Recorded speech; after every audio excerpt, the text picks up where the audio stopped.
If you're on Medicare, it's now easier to have more money.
Ahmad Wa, Panula Roshlin, Stand Face Jerusalem.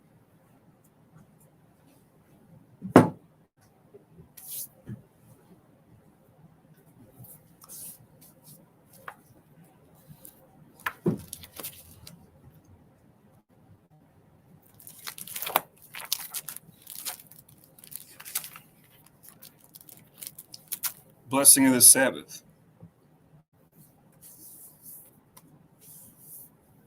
Barak Yahweh Bashem Yahweh Yeshereh Nathan Noah Hashabeth Wakadash Bashalom Taware Amen. Blessed are you, Yahweh, in the name of Yahweh Shai that gives to us the Sabbath and new moon and peace. Thank you, so be it. The Ali Ma'ah Shirai Makad, Psalms 121. Yakazak, read everything.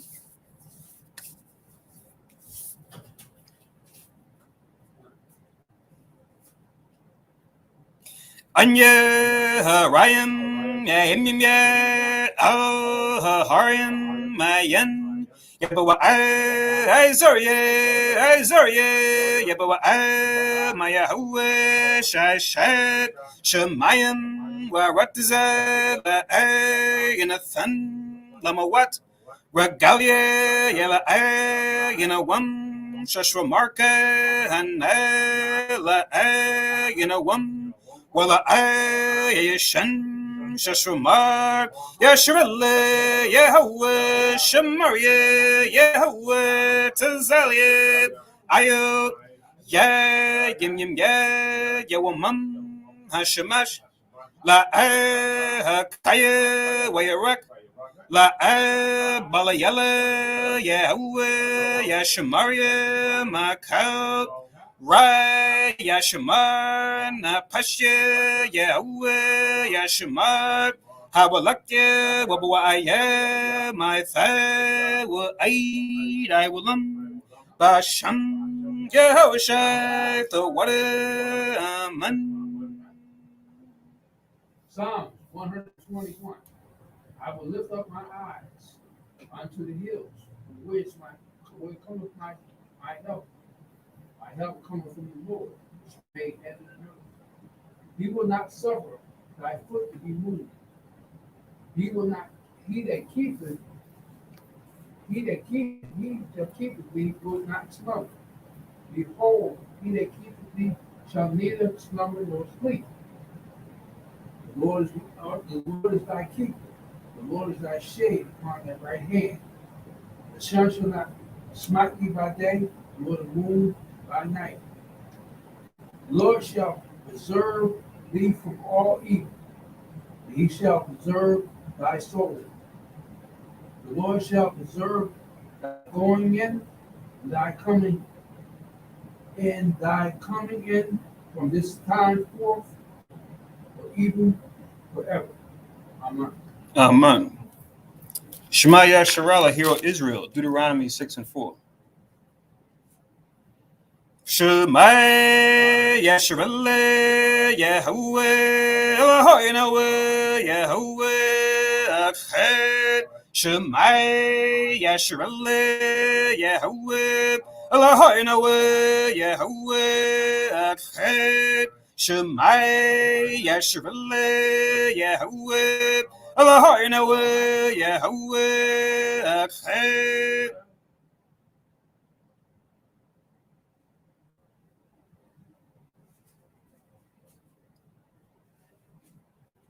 Deuteronomy 6 and 4. Hear, O Israel, Lord our God is one Lord.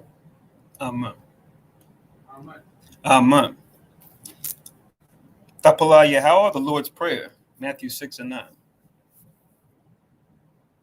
Abinawa Shabbat Shemayim Kodash Hayya Shanka Yahweh Malakwavka Taba'a Ratazawanka Hayya Aisha Baratazab Kabashamayim Latanawa Lakham Yawam Zad wasalak nawa kabawat nawa kasalak nawa kabawat yanawa wala abiyar nawa al nasayawan abal hawashine nawa murai kaya laka hamalakwat wa ala wa thaparat wa walam aman.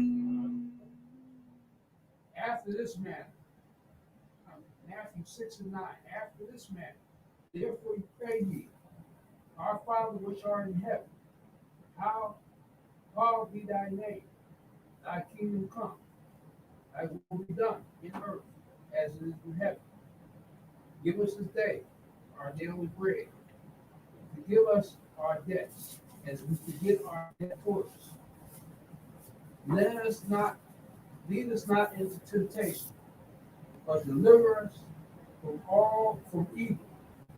For thine is the kingdom, and the power, and the glory forever. Amen. Amen. Ha'ai Tazawa, the Ten Commandments. Exodus 20, verse 3.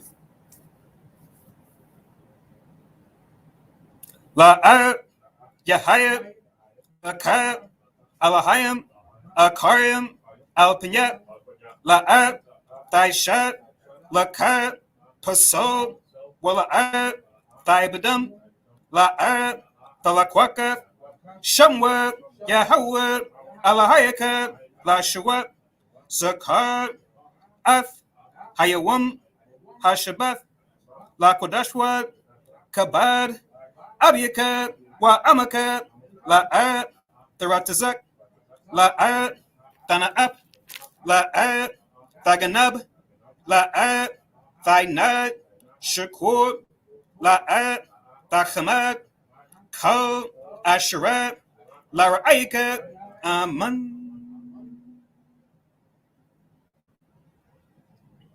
Exodus 20, verse 3. Thou shalt have, I am the Lord thy God, which brought thee out of the land of Egypt, out of the house of bondage.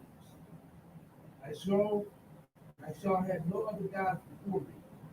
Thou shalt not take any graven images of the likeness of anything that is in heaven, above, or that which is in earth beneath, or that which is in the waters underneath the earth. Thou shalt not bow thyself down to them, which serve them.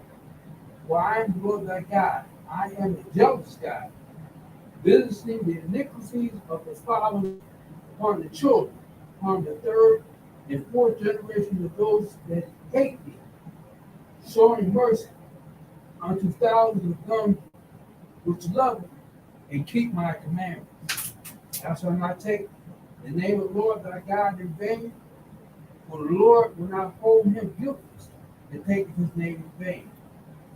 Remember the Sabbath day, keep it holy. 6 days thou God labor to do all thy work.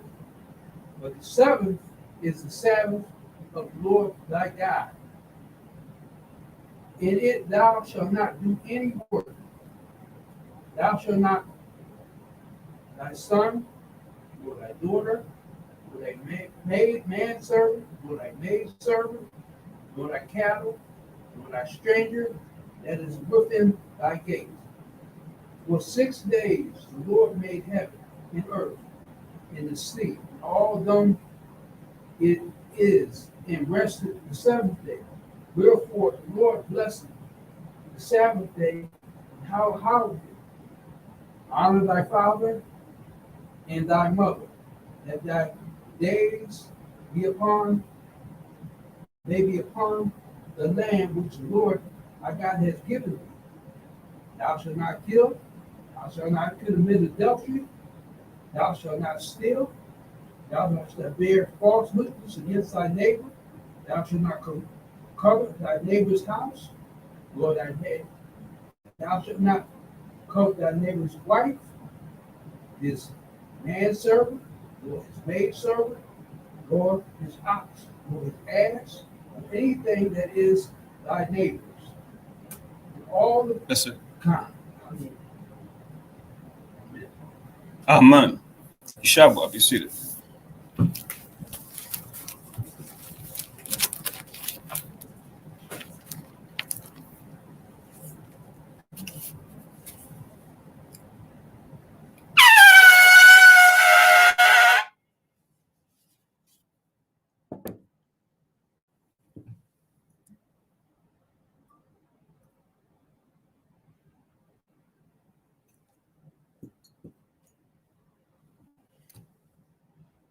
Barakateh Hawa, Bashimi Hawashai, Sharanathan Anal, Parya, Gapin Thwada Aman. La Yahwa, Bashimi Hawashai, Af, Yashar Allah.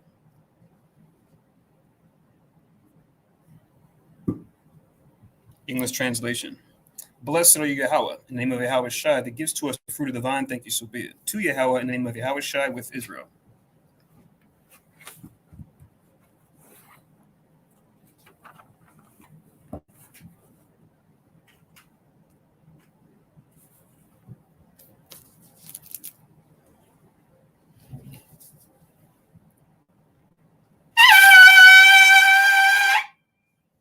And my wife, Panuay Jerusalem, standing face Jerusalem.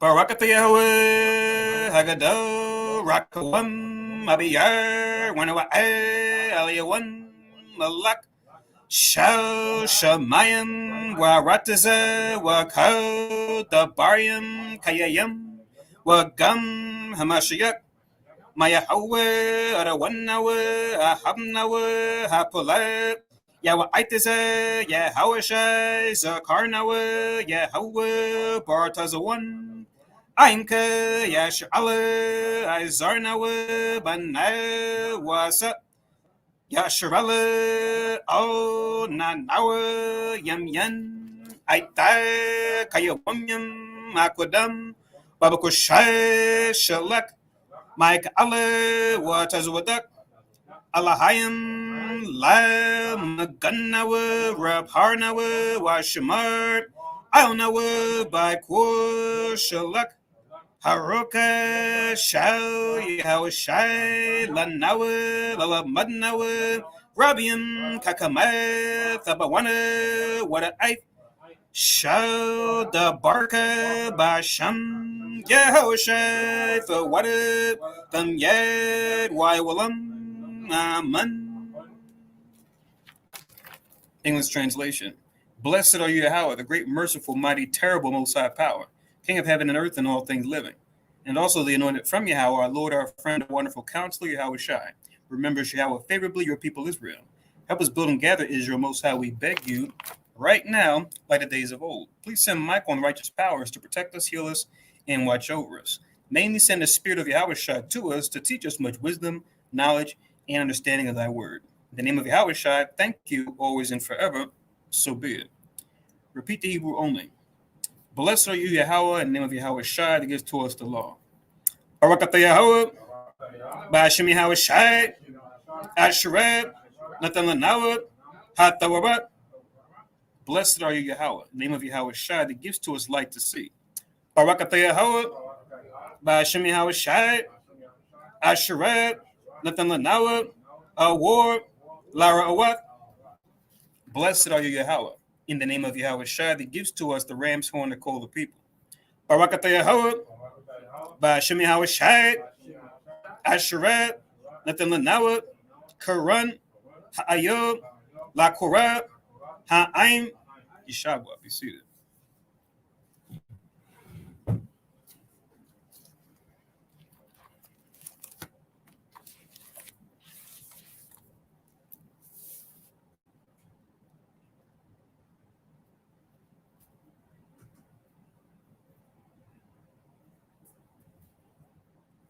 Someone open the blinds, Baba Kushai.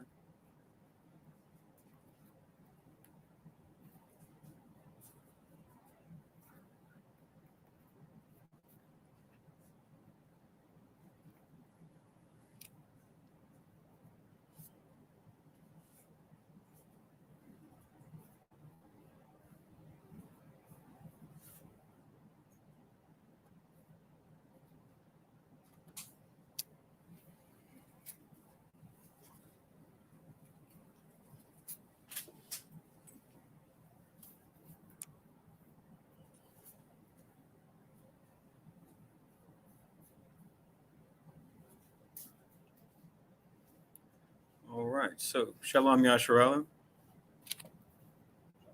Shalom.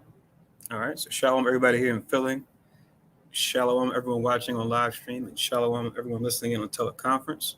Welcome to Asherah Kanaz, or the Congregation of Israel, where we teach that the so-called Black, Latin, Native Americans are the 12 tribes of Israel, once lost, now found, and that we fall into a lower state, politically, economically, even religiously, because we broke the laws of God, found the Bible given to us by Moses, and that we come out of this lower state that we fall into by turning back to the commandments we broke by following Jesus Christ, who did no sin, neither was guile found in his mouth. And one way we do that is by keeping the high holy days of the Most High. And the reason why we come together tonight is to keep the new moon, or the Kadash, like we'll say in ancient Hebrew, holy. This was a solemn day where we came together, our ancestors, and in similar fashion, since we know better, we do better, right? We try to keep this day to the best of our ability as the Spirit allows it. All of us and any others that are keeping the law, statutes, and commandments of the Most High of our people that have woken up at this point, who are considered the called, right? As far as the chosen, we can't say, right? Time has to tell that. But anyone who knows about the new moon and keeps it according to the scriptures to follow Christ, you indeed have been called, right? So my name is Nabia Zerubbabel. I'll be doing the service today. All praises. And just write down for your records that today is the 4th of November, 2021, according to the Gregorian calendar. But according to our calendar, it would be the 8th month and the first day. 8th month and the first day. You know, some congregations are keeping the 9th month tonight, right? Because there was somewhat of a discrepancy when we were looking at it. Because as long as you kept the Passover in the spring season, you were good. But what we realized is that we have to look at not just the Passover, but also the holy days for the rest of the year. And it came to our attention, later than soon. So that's why we made that adjustment to say, all right, let's give ourselves a 13th month and then keep the Passover a month later. That way, not only the Passover, which comes in the spring, will be in the proper season, the first fruits as well, along with the tabernacles in the fall, as well as the Feast of Dedication in the winter, right? We want to make sure that's going to happen. As we keep the 9th month now, unfortunately, the Feast of Dedication, still keep those days, even if you are celebrating the 9th month. But is it going to be in the winter season, right? So that's something we want to be mindful of. When we set up our calendar for the following year, just to always look at whether or not we'll need a 13th month or not. And you might have to go up 2 years in advance just to see, based on how the schedule works as far as the phase of the moon, and then how they line up with the seasons to say, all right, we're going to need a 13th month this year also. That way, at least the holy days will be in their proper season. Right, so that's why we do that. All right, so 8th month and first day. All right, so Shar Chadash, happy new moon. And now let's get into the new moon. So let me ask, if someone was telling you or asking you, what's this whole new moon business you guys are dealing with? I heard you guys talking about a new moon. What's that about? What would you tell me? It's the day that all flesh is supposed to come to worship the Most High. Okay. Okay, anything else? Like, give me some other W's, right? You told me the what. Where do we do it? When do we do it? Why do we do it, right? Would you give me any more details? Or?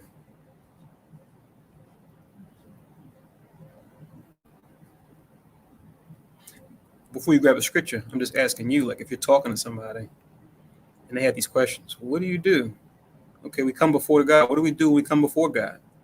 We're supposed to do it in a certain place. That's where, right? We're supposed to do it at a certain time. That's asking when, right? You kind of gave me the why, right? Well, you didn't really give me the why. So if I were asking those questions, what would you tell me? They will all come together to worship the Most High, all flesh, Mm-hmm. giving him his rightful praise that he's supposed to have. Just speak a little bit louder so people can hear you. Yeah, we give him the proper praise that he's supposed to have. Let's see. Give him the proper praise. So I can come over right with this way.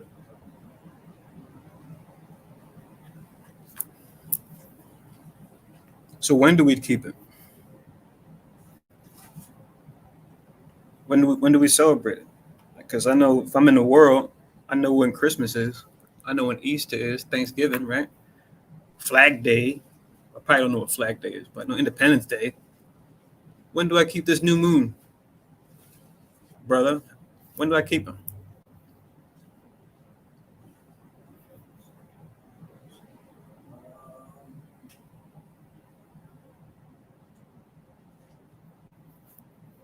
I don't know, man. It seems like I don't even know if you know when to keep it. Maybe I'll go and do something else. Maybe I'll pass on this new moon, brother. Maybe get back to me when you know a little bit more about what it is you claim that you worship. Everyone's not going to say that, but they may think that. It's the new moon is a sign of the beginning and the first day of the month. Okay, a sign of the beginning of the first day of the month. Okay.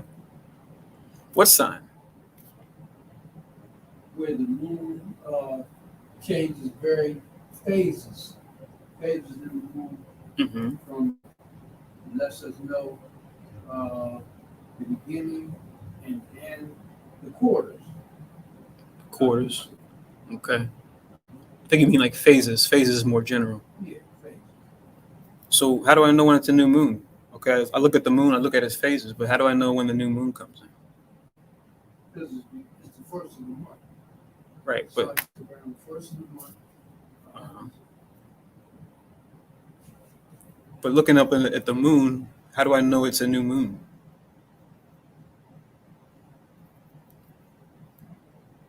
Because the moon goes through certain phases. It goes from where you can barely see it. Mm-hmm. You have a half, you Mm-hmm. have a quarter, Mm-hmm. then you have a quarter,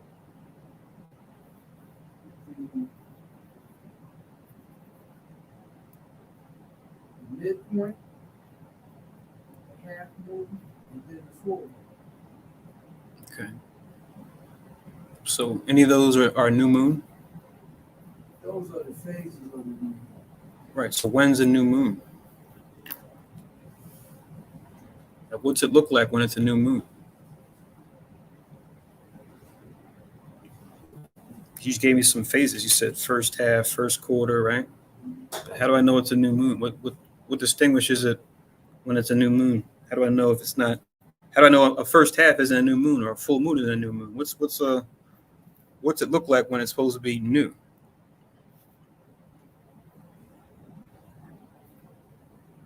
Yeah. You would think this might be common sense for some, that have taken, basic meteorology, astronomy in school, but some may not know. They may not know what a new moon is, or even what it looks like if they look in the sky and they're looking at the moon. How to know when it's a new moon? What's something that? How does it look when it's a new moon?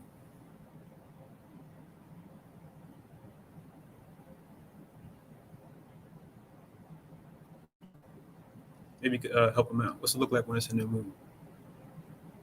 When it's a new moon, you cannot see the moon out there. It's completely dark, meaning it has complete cycle, right? And let's say if you were to compare with the Gregorian calendar, right?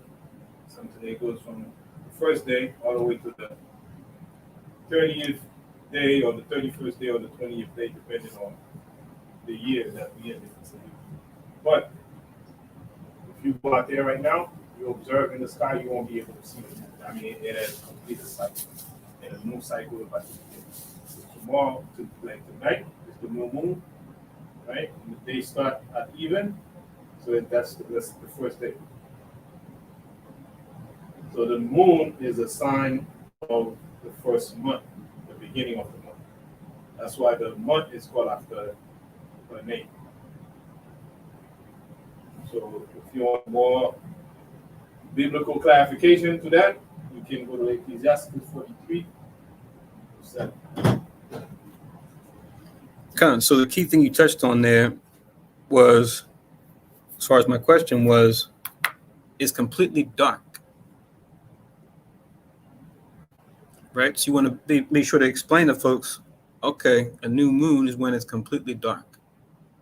Right? And everything else you said was on point as far as it being when we begin the month. It begins when the new moon comes in. But the new moon is a phase of the moon where it's completely dark.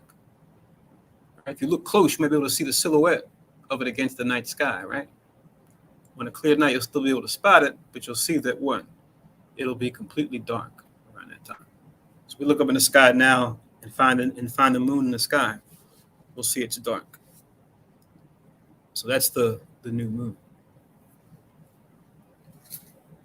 Can you say Ecclesiastes? Ecclesiastes cuss in the pocket. You go ahead and read that, Baba Rashad, and then I'll have the other brother get a verse himself that he knows.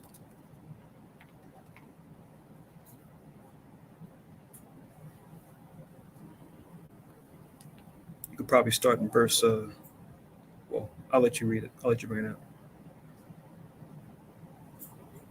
Ecclesiastes verse 43.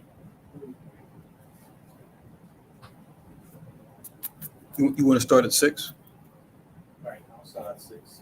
Ecclesiastes 43 and 6. He made the moon. I think he's still getting it.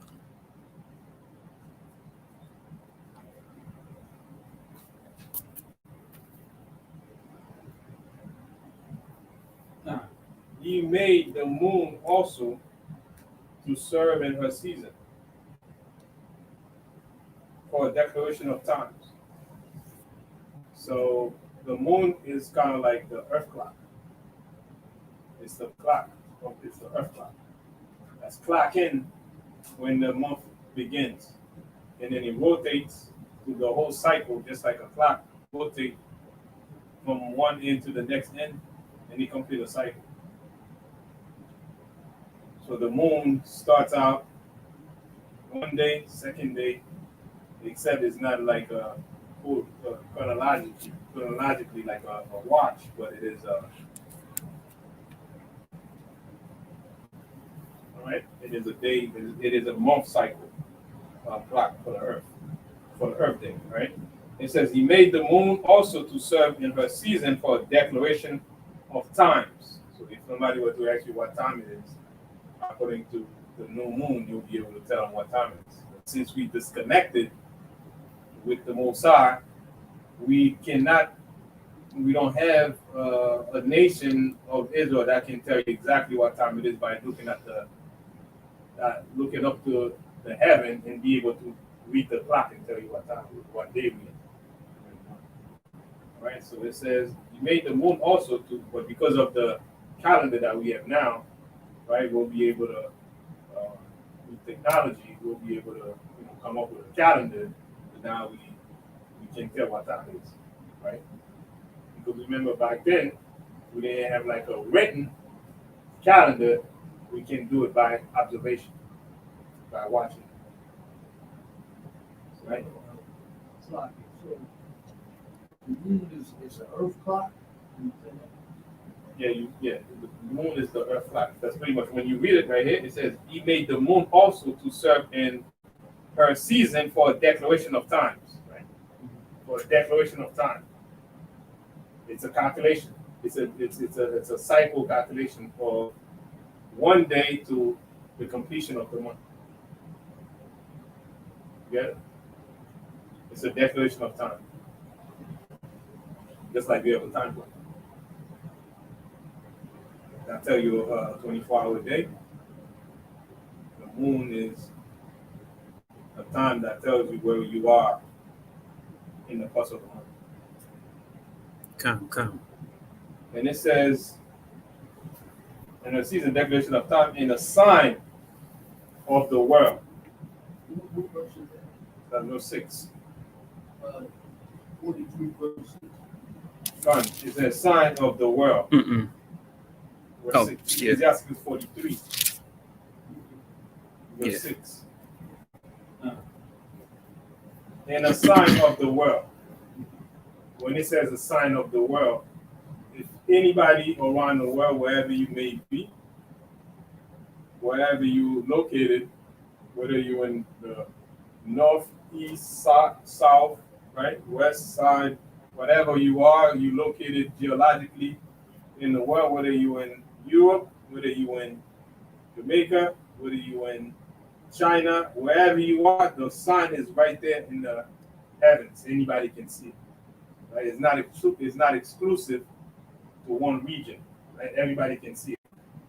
Right? So it's a sign that's being put up there. And it says for a sign of the world. Verse 7. From the moon is the sign of feast. Right? A light that decreaseth in her perfection. This is from the moon is a sign of feast. Whenever the moon completes the cycle, that's where it's a feast day. Meaning it's a great day, something has completed. The Most High's objective is accomplished for what it created the moon for. So it completed its job, right, by finishing his job. So because of that, it's a great thing that happened. So it's a feast day, right? It's something to celebrate because that job has been accomplished by the moon, which is its declaration, the declaration of time. The moon is a sign of feast, a light that decreaseth in her perfection. A light that decreaseth in her perfection. In the rotation, it's gonna start out pretty soon. You're gonna be able to see it, right? As the Earth rotates, right? It rotates, and then it's gonna get lighter and lighter, and then it goes, and then it completes the cycle again. Okay. It says, the month is called after her name. The month is called after her name, meaning when the month is called after her name, the complete cycle of the moon is what tells you about the month. A month is a completion of a cycle that is complete. That's why a month is called after her name. So moon, not so much the moon, like in English you said moon and month. I hear brothers say that's where you get the word moon and month, right? But when you translate it in different language, it's not moon like month. For example, in French, it's la lune.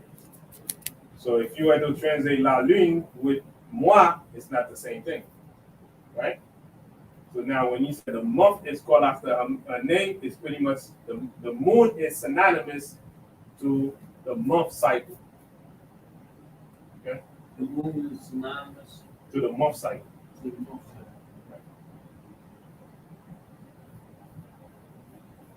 So pretty much, if you say moon, if you say in whatever language, right, in the Hebrew calendar, that's what a month is all about, the complete cycle of the moon.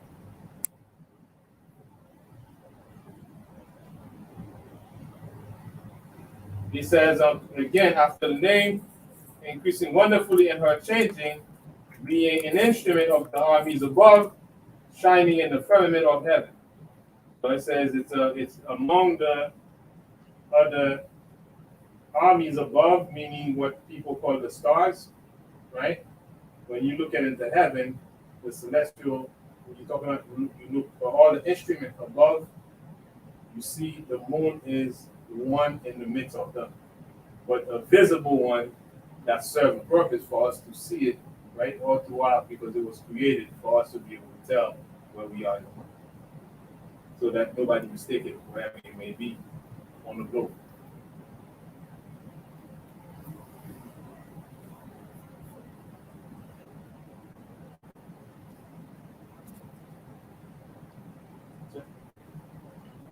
That was verse 8.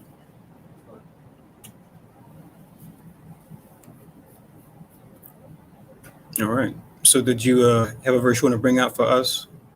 I got the Zach on the new moon. If you wanted to edify us on it, if we had no idea.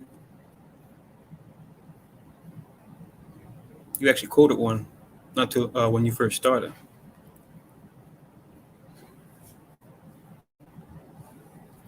A good one, actually, in particular.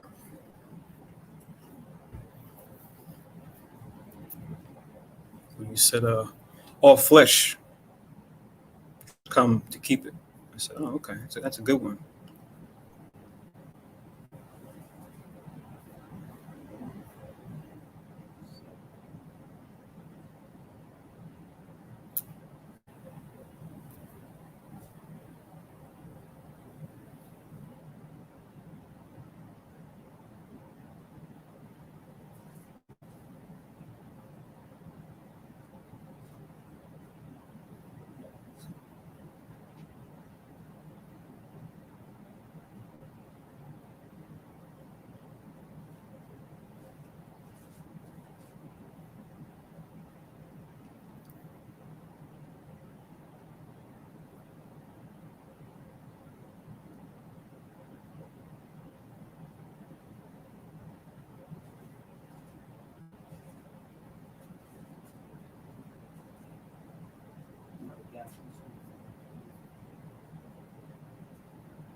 So, what you got for us?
Well, as you get that, I'm going to get one.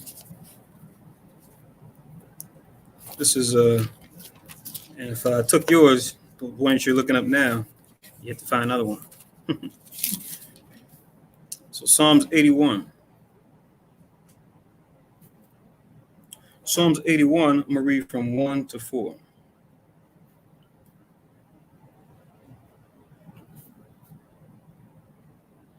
And just say come once you have it.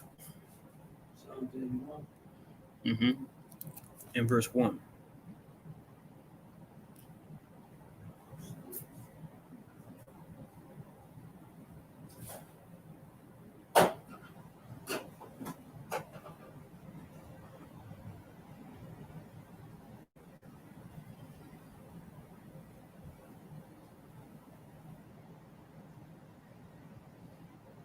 So Psalms 81, in verse 1, it reads, sing aloud unto God our strength, make a joyful noise unto the God of Jacob, or power of Jacob. So who wrote this? It says a psalm of Asaph. You read the beginning of the psalm, right? So he was a psalmist. He's telling us, or our strength, he's talking to our people, Israel. He's telling them to sing how? Aloud. To who? God of our strength, the power of our strength. He also calls him the power of Jacob. He says, make a joyful noise into the power of Jacob. What verse is that? Psalms 81 and verse 1. I got one in verse 2. You have to get another one now. Oh, That's mine now. So I said, so you got to find another one. So make a joyful noise into the power or God of Jacob. So we're told to make that joyful noise unto him, his people. That's why it says the God of Jacob, like he belongs to Jacob, who's also Israel, who also had 12 sons, who had sons and daughters, who had sons and daughters, who became a nation. And that's who we are, so-called Black Native Americans. And it says in verse 2, take a psalm or a song, it says, and bring hither the timbrel, the pleasant harp with the psaltery.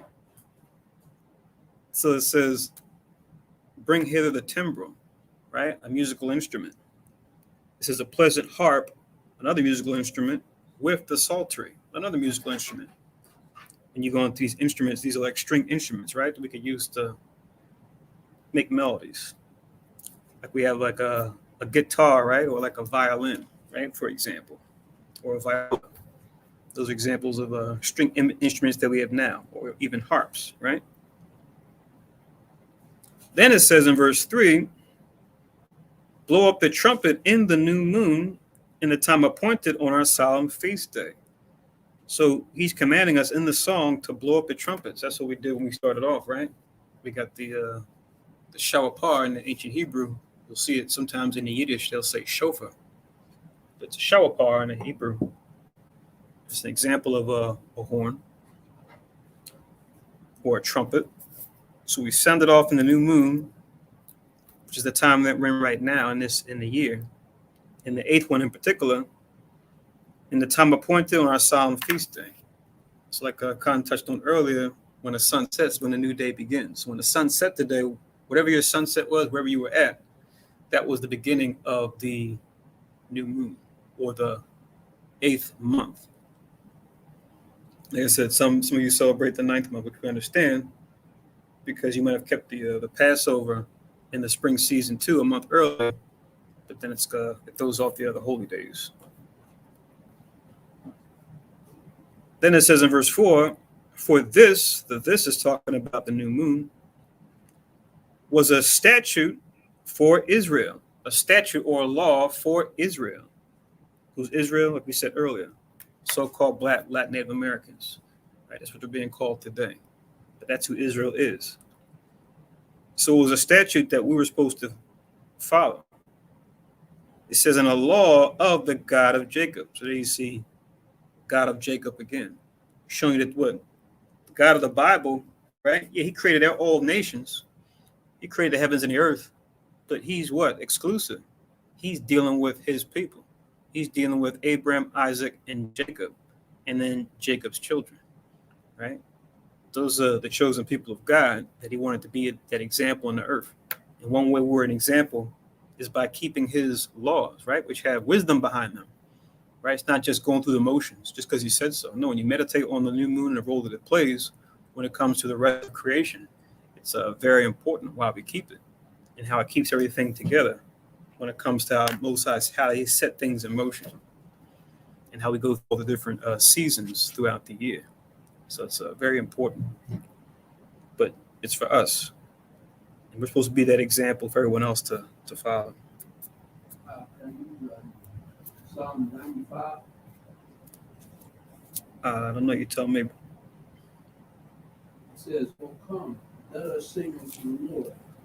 Let us make a joyful noise to the rock of our salvation." So I don't see new moon in there. Do you see moon being mentioned here? Not good.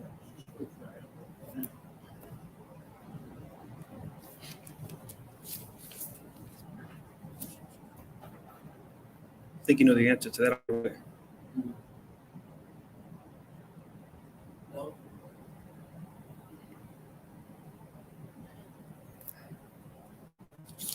I mean, it links with the first part of Psalms 81 as far as singing a joyful noise, but I don't see anything specific there as it pertains to the new moon and keeping the new moon. That's what I was asking. A verse that shows us keeping the new moon. If you showed it to somebody in the world who had no idea what a new moon was, they would look at that and tell you, "Oh yeah, I already do that, brother. I love making a joyful noise to my God." They might tell you, "Oh, I do it on, Thursday because I'm Muslim, or I do it on Sunday because I'm a Christian." Right? So it's not, we need something more specific. So-called Christians and the other religions can run away with that one.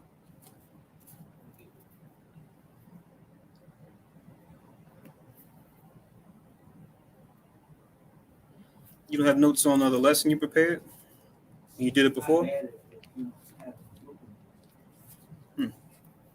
Because every time this comes around, which is why the Most High has holidays come around, some more often than others, it's like an exercise or like a review. Where when you come around to it, the idea is, okay, what's this day about, right? Like we always talk about in the classes. Who's supposed to keep this, right? Who set this up?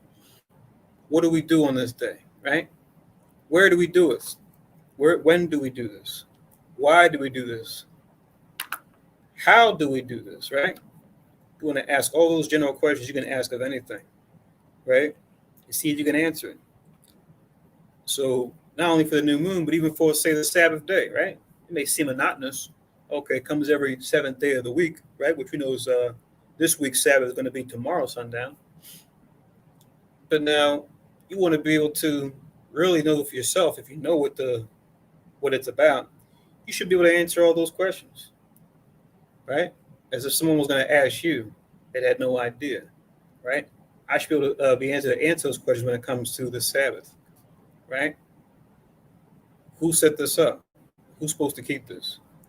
What do I do on this day? Where do I do this? When do I do this? Why do I do this? I should be able to answer that to really know and to be confident that, yeah, I know what the Sabbath day is about, right? Even if I can't find all the scriptures on it, at least I have that knowledge, right? Firstly. And secondly, I can go and look up those verses if I need to show somebody. But first, I should at least have that wisdom in me to know the W's when it comes to the Sabbath, the W's when it comes to the new moon. So yeah, just think about that, for next time. When we do things once, but the whole idea is to remember and to keep that in motion to where every time a new moon comes around, you should be able to bring out what that understanding is at a whim's notice, right? So when the time the 10th month comes around, you should have that answer. Oh, this is what the new moon is. This is who created it. This is what it's about. This is what we do. This is where we do it. This is when we do it, right? You should be able to answer those questions every time this comes around. Because clearly we can do it for the wicked holidays that we were raised up to follow, right? We can do it for those days, right? We could have done it last Sunday, right? When they had what they call All Hallows Eve, right? We can talk about that. But when it comes to the Most High's holy days, are we scratching our head going, well, I think it's this. I think it's about that. I'll kind of have an idea about it. Or can we just check off the boxes? Boom, boom, boom, boom, boom.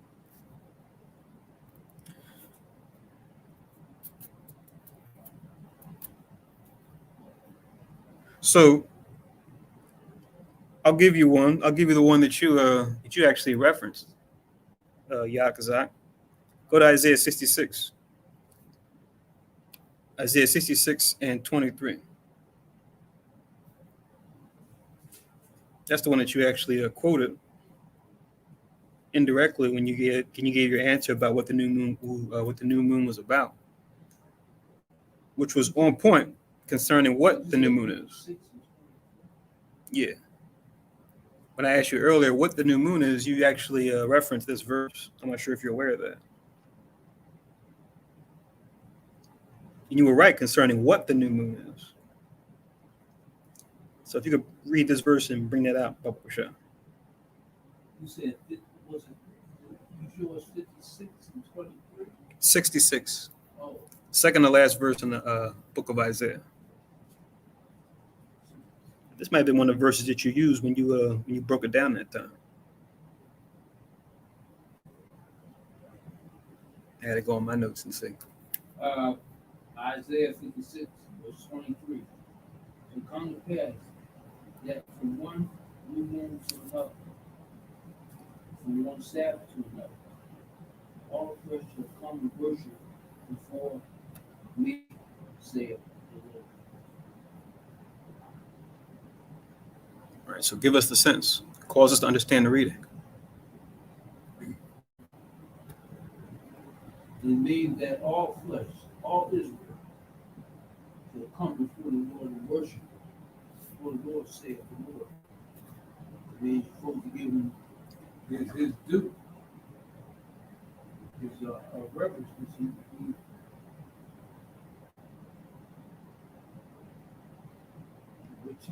calls for, asks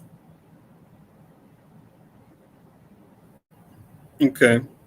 But that's the what? But when we're supposed to do it according to this verse? From one new moon to another, from one Sabbath to another. Oh, okay. And has this happened, or is this something that is to happen? Like, when is this going to take place? Now, every time a new moon comes up, ever since every Sabbath is Saturday, supposed to do it every new moon or every Sabbath. Right. You're saying what we should do, but I'm asking as far as the verse. When will this happen? When will all flesh keep this? Well, this will be later on. It's not, no.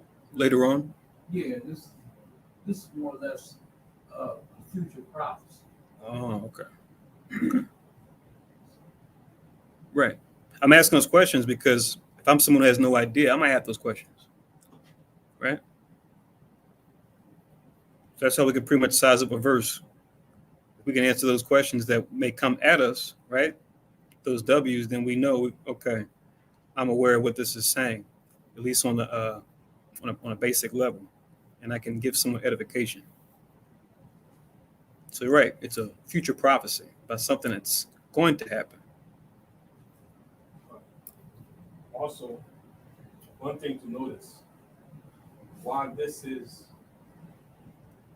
a future prophecy, but this was already established from the beginning. Right? Because we're talking about the new moon. The moon and the sun were established from the beginning. You could say this will be reestablished as it was originally put forth. Right? If you go to Genesis 1 and 14.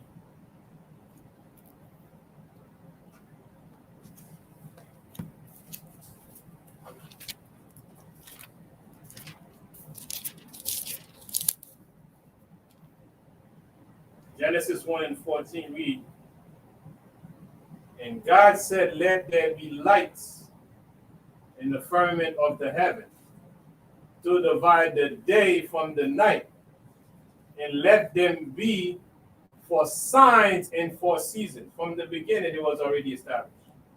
The season was already established. The same season, the month that we're talking about, were already established as a feast day from the beginning. Right? And again, this is not exclusive just to Israel. This is for the whole earth. That's why it says, wherever you might be, for the sign of the world, wherever you may be, everybody should be keeping this because this is the clock for everybody. Right? Just like we read in Ecclesiasticus 43 and 6 to 8, it tells you for a declaration of time.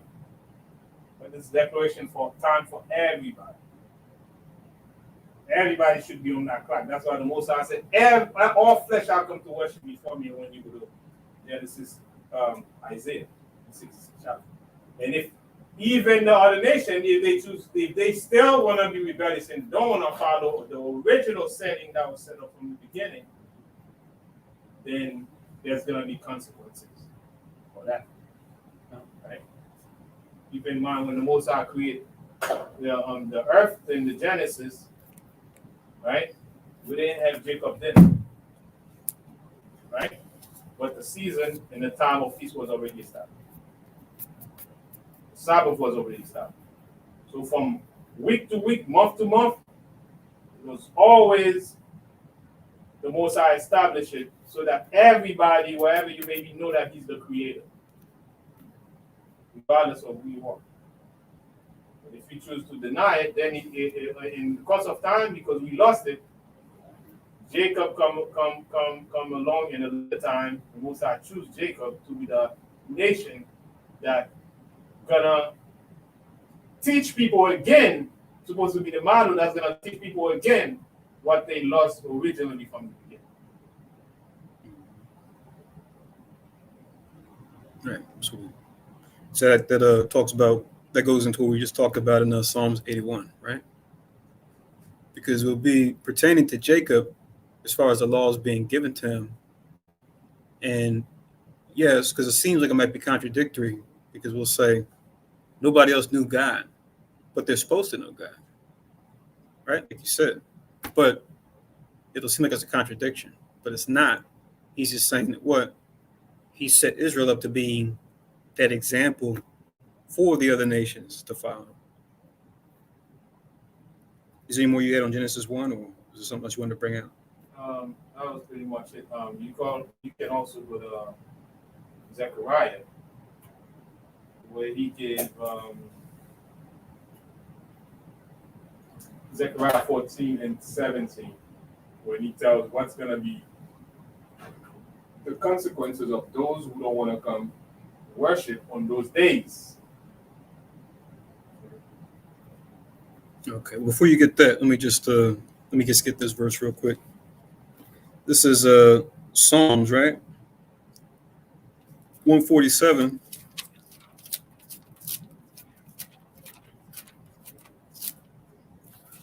Psalms 147, verses 19 and 20. Just so we have some scriptures to back up that understanding that just came out. So Psalms 147, 19. Does everybody have it? Psalm 147, 19.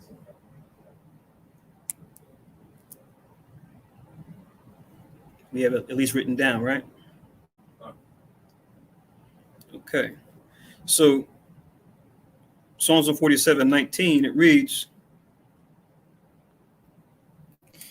He showeth his word unto Jacob, his statutes and his judgments unto Israel.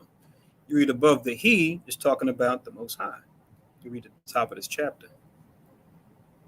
He showeth his word unto Jacob, his statutes and judgments unto Israel. That's who we are, right? Those being called so-called Black, Latin, Native Americans. That's our actual name. Then it says in verse 20, He had not dealt so with any nation, as for his judgments, they have not known them. Praise ye the Lord, or praise ye Yahweh, right? That's how you say Lord, all caps. So yeah, they haven't known the Most High's judgments and statutes. But like you said, they should. And that's where you read this verse to balance this out. Go to Proverbs chapter 14.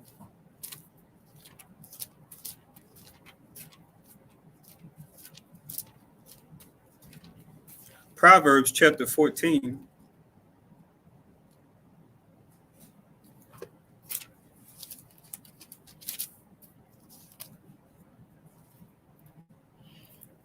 Proverbs chapter 14 and verse 34.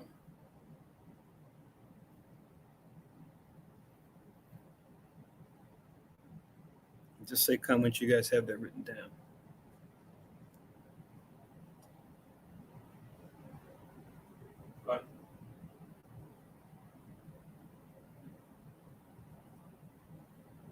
You got it too, Yakazak?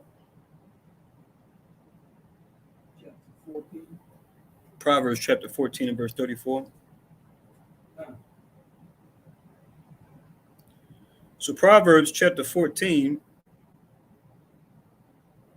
in verse 34 reads, Righteousness exalteth a nation, but sin is a reproach to any people. So it says righteousness exalteth a nation, right? So a nation, if they're righteous, which we read the scriptures, being righteous means you're keeping the law, statutes, and commandments, which includes the new moon, which we're keeping tonight, among others. It exalts a nation, brings a nation on high, right? It gives them all the things that come with exaltation as far as when the Most High is concerned for a righteous cause. But then it says, but sin, which we know, 1 John 3 and 4, sin is a transgression of the law, is a reproach. The word reproach just means shame, right? Shameful.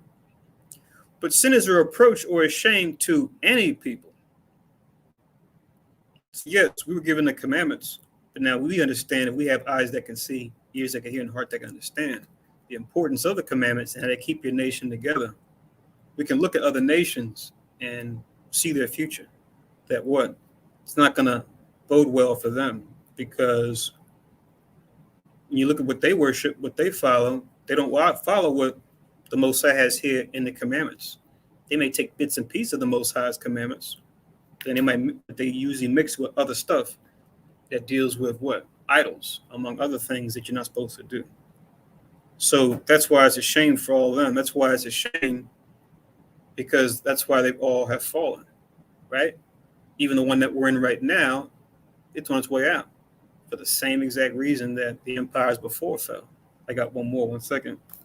So all nations that fell before are falling for the same reason nations that are in power now are falling. Because why? They don't want to exalt righteousness. They want to put forth sin.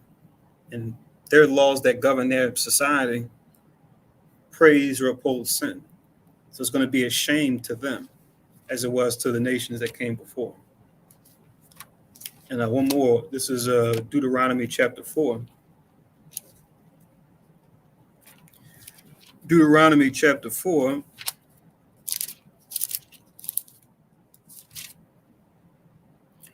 Verse 5. It goes, you could say down to about 9.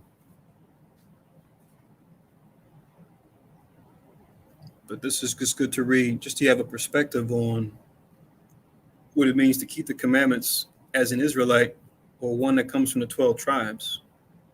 It's pretty straightforward. But Deuteronomy chapter 4 and verse 5, just say, Con, once you guys have it written. All right. So Deuteronomy chapter 4 and verse 5, it says, Behold, I have taught you statutes and judgments, even as the Lord my God commanded me. Ye should do so in the land where ye go to possess it, right? So the Most High talking to Moses to talk to the people, saying that what? Showed him or taught them statutes and judgments, just like we read about the new moon in Psalms 81. It's a statute for Israel and the law of the God of Jacob, right? So it's that and others too. Verse 6, keep therefore and do them. It says, for this is your wisdom and your understanding in the sight of the nations, which shall hear of all these statutes and say, surely this nation or this great nation is a wise and understanding people. So that's how the nations are supposed to look at us, to be that example in the earth, right? But when we're not doing that, that's not what happens, right? If anything, they'll try to emulate our poor behavior, our bad habits, instead of what? Praising us for these things, not just for us in a entertainment value. Because that's what we amount to now in the modern era, right? You know, they just want to see us, as Yao Kanan always says, run, sing, dance, and play, right? That's usually the most adoration that we'll get for just that. And we're so much more than that. We're supposed to be so much more than that. So sure, this great nation is a wise and understanding people, what they're supposed to say about us. Verse 7, for what nation is there so great who have power or God so nigh or close unto them as the Lord our power or Yahweh our power is in all things that we call upon him for?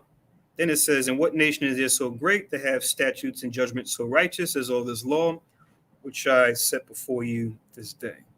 Then it says, only take heed to thyself and keep thy soul diligently. So another example of how to keep one's soul, you got to keep in the commandments. You can't just say, oh, I didn't sell my soul, but you're breaking the laws. If you're breaking the laws, you don't have your soul to begin with. You can only keep it by keeping the commandments. So you've already given it up.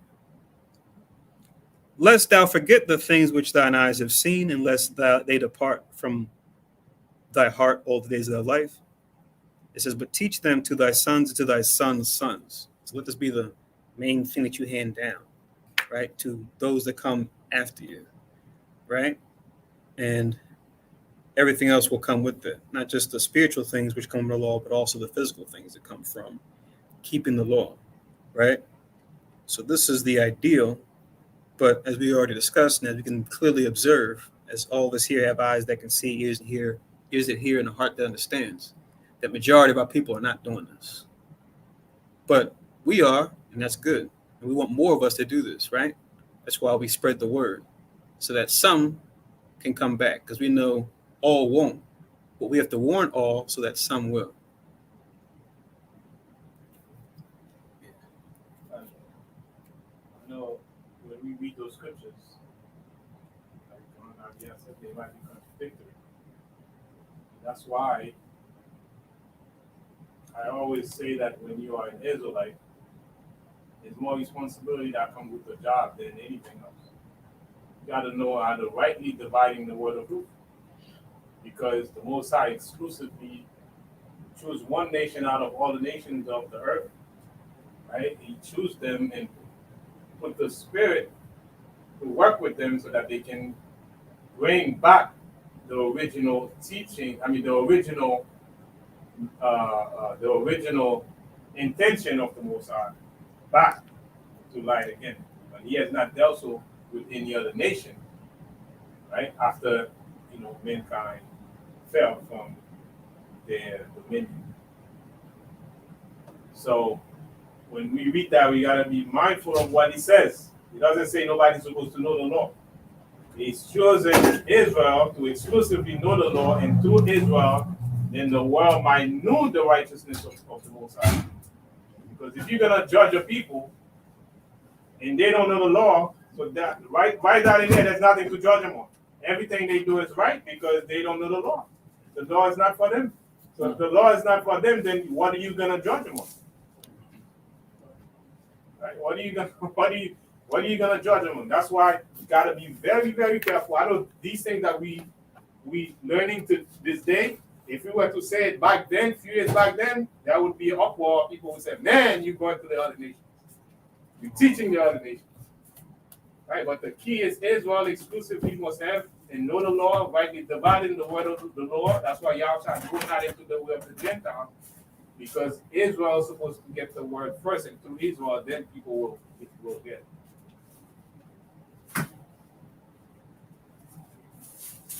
Otherwise, you can't tell Esau nothing. You can't tell the other nation nothing. You can't tell the Chinese nothing. You can't tell them nothing because they're not supposed to know the law. What are you going to judge them?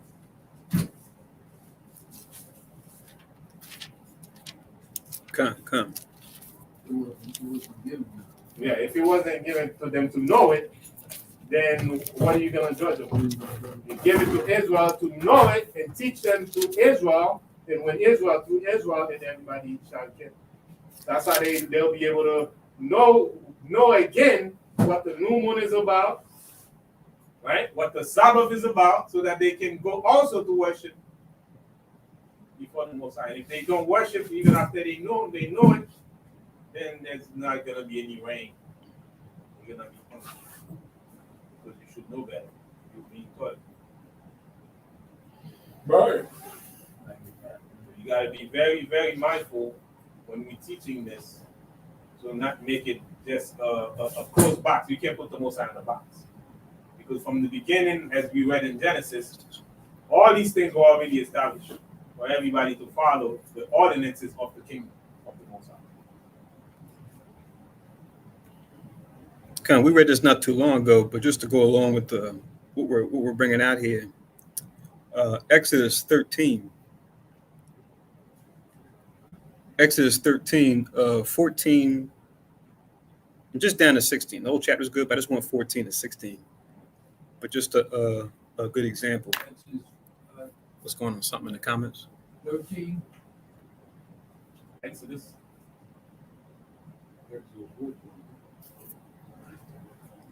Exodus chapter 13, 14 down to 16.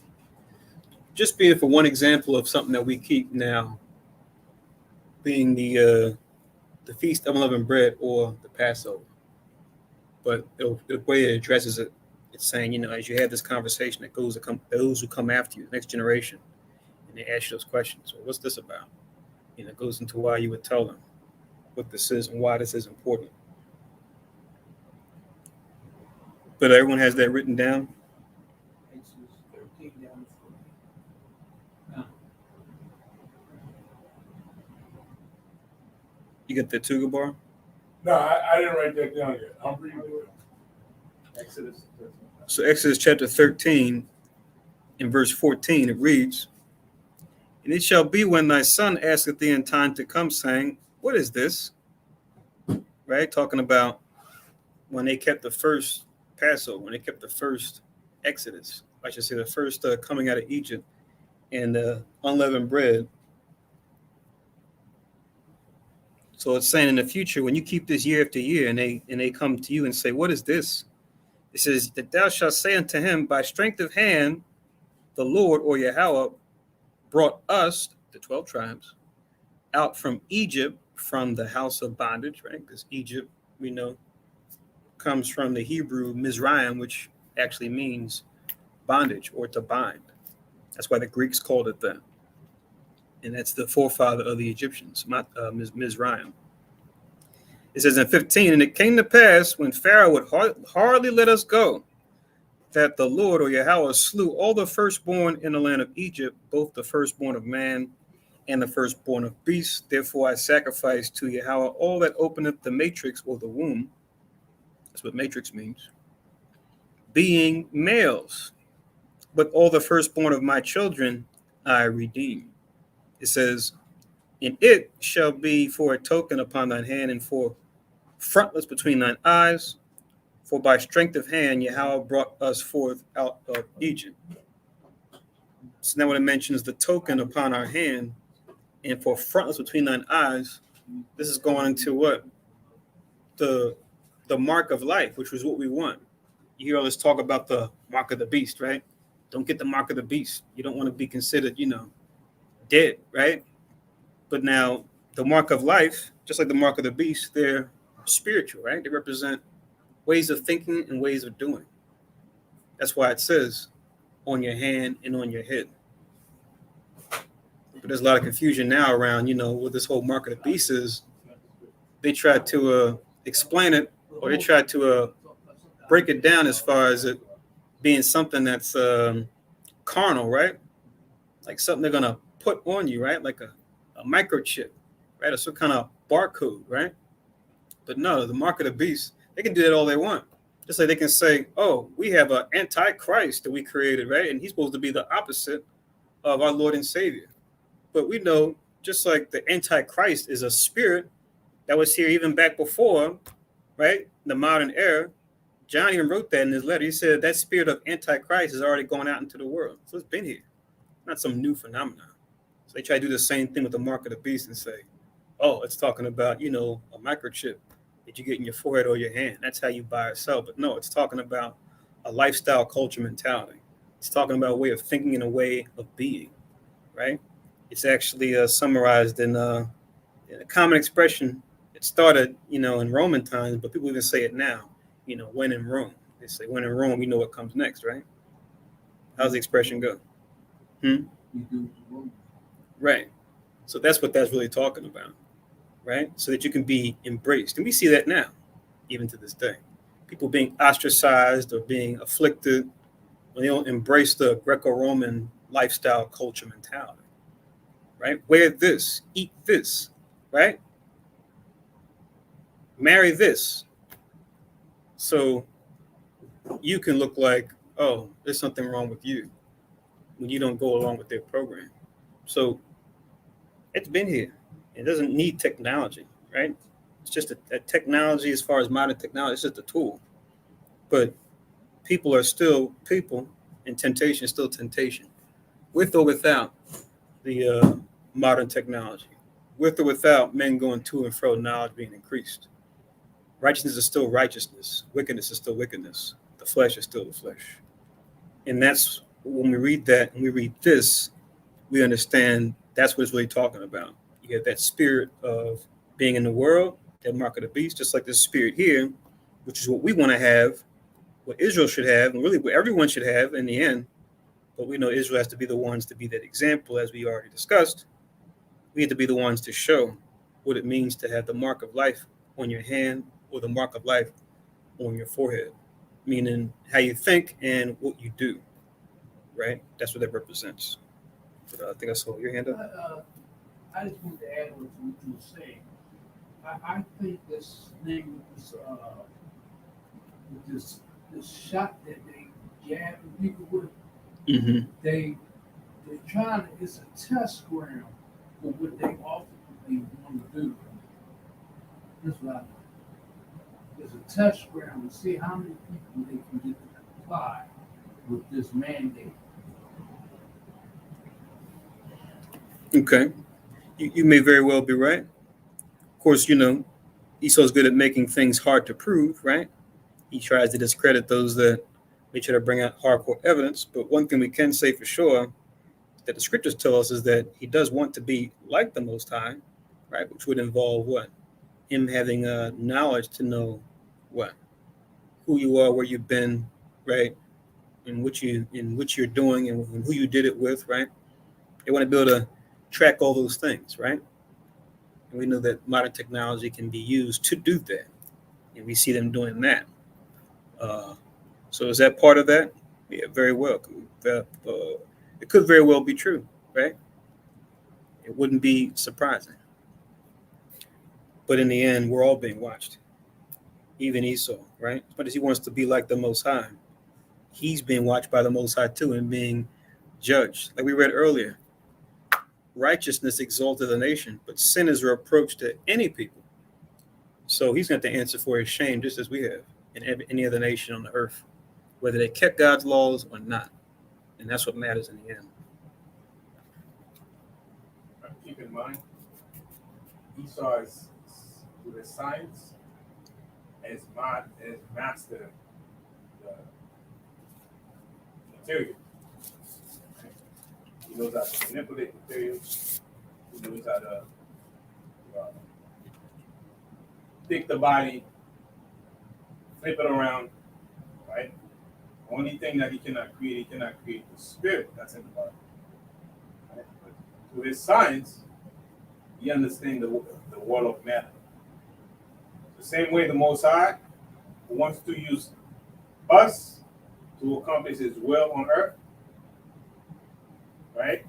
The enemy, Satan, also wants to use people also to accomplish their thing on earth.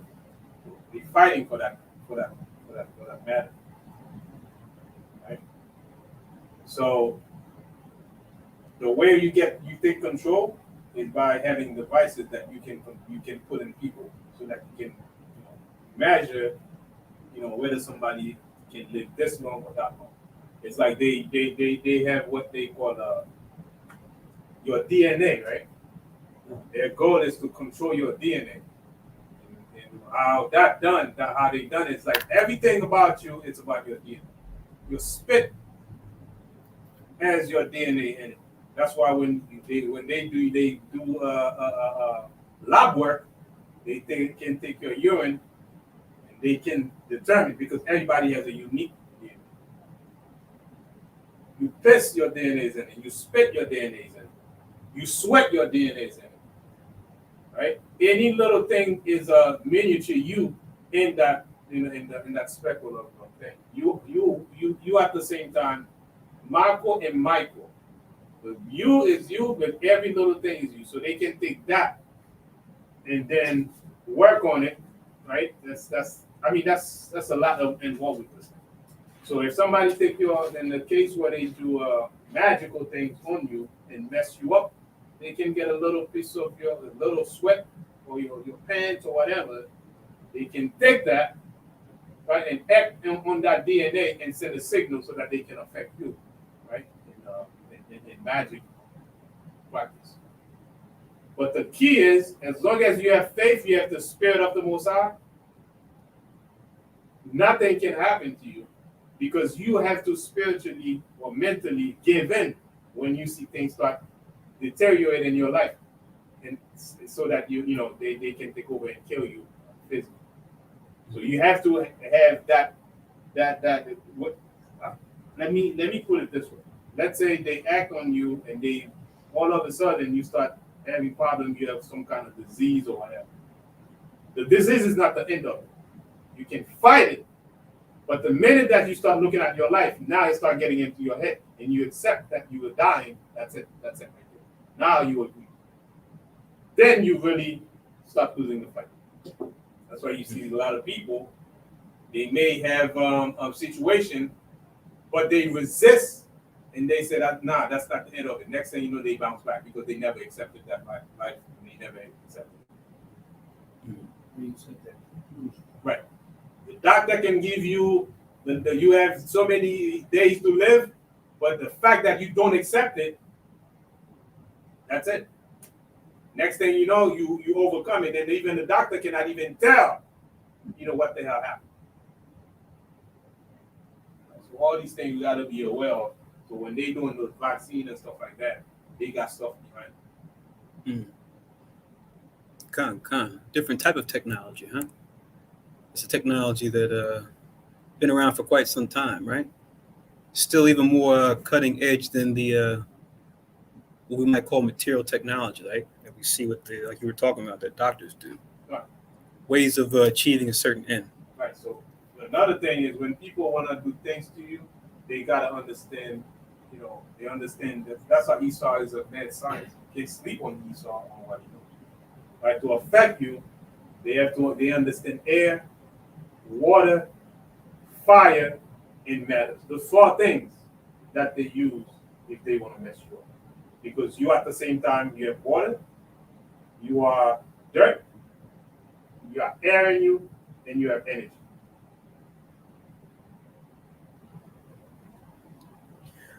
Con.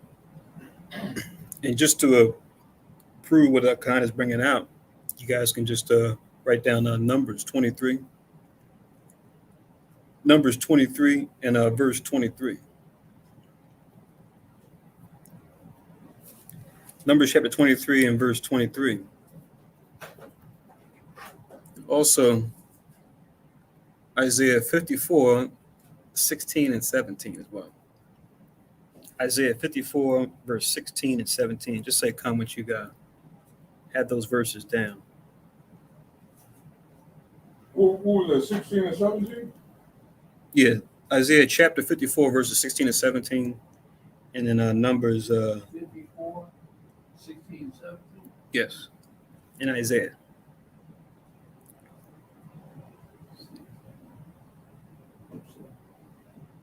And then Numbers 23 and 23.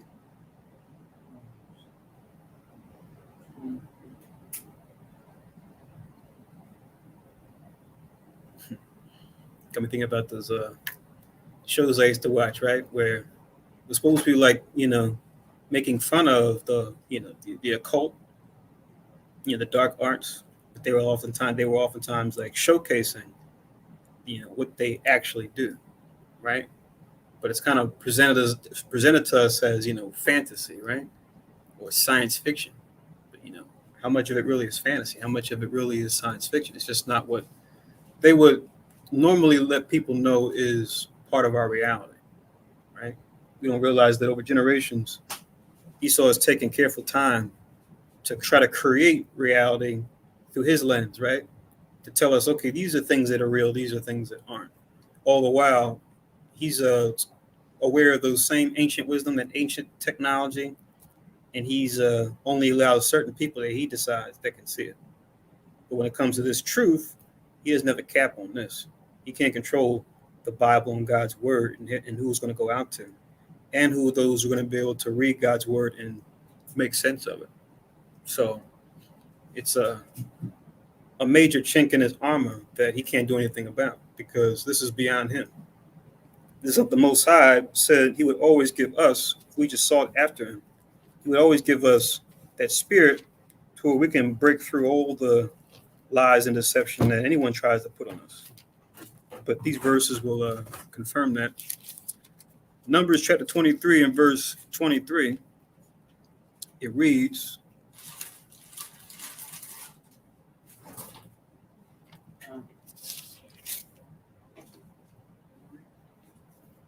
oh, you want to read it? Yeah. Oh, okay.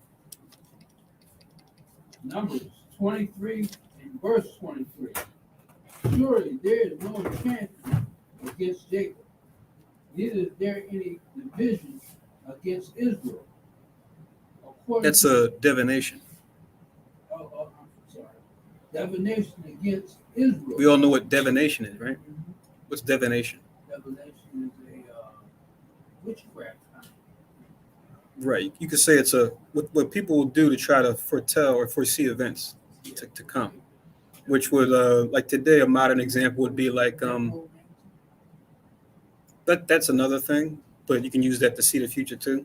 Seeing the future oftentimes was a motivation, but a good example of something that we see a lot today that they put out there in pop culture stuff is like what they call tarot cards. People will go through a deck of cards and sit down with you and put out cards and they'll say, oh, this is what the cards show me. This means this is going to happen to you, right? So that's like an example of divination. There's other formats, but more or less that's what that is. Against Israel. Jacob, neither is there any against Jacob, the hand of Israel would have died wrong. Right. So that's what's going to be said about us as a people. What have God wrought in these people? Now, the context, of course, is when you read above and below, Israel, as Khan already said, doing the right thing, keeping the commandments, right? If we're not keeping the law, statutes, and commandments, then that's when what? We had that hedge not taken from around us, so protection. Let the Most High let us fall at the hand of our enemies and whatever devices they seek to use against us, whether it be physical or even spiritual devices. If we're keeping the commandments, we have that protection.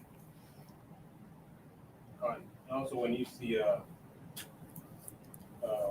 divine right there, also something is divine. It's something that has to do with spiritual wickedness, like the underworld type thing, right?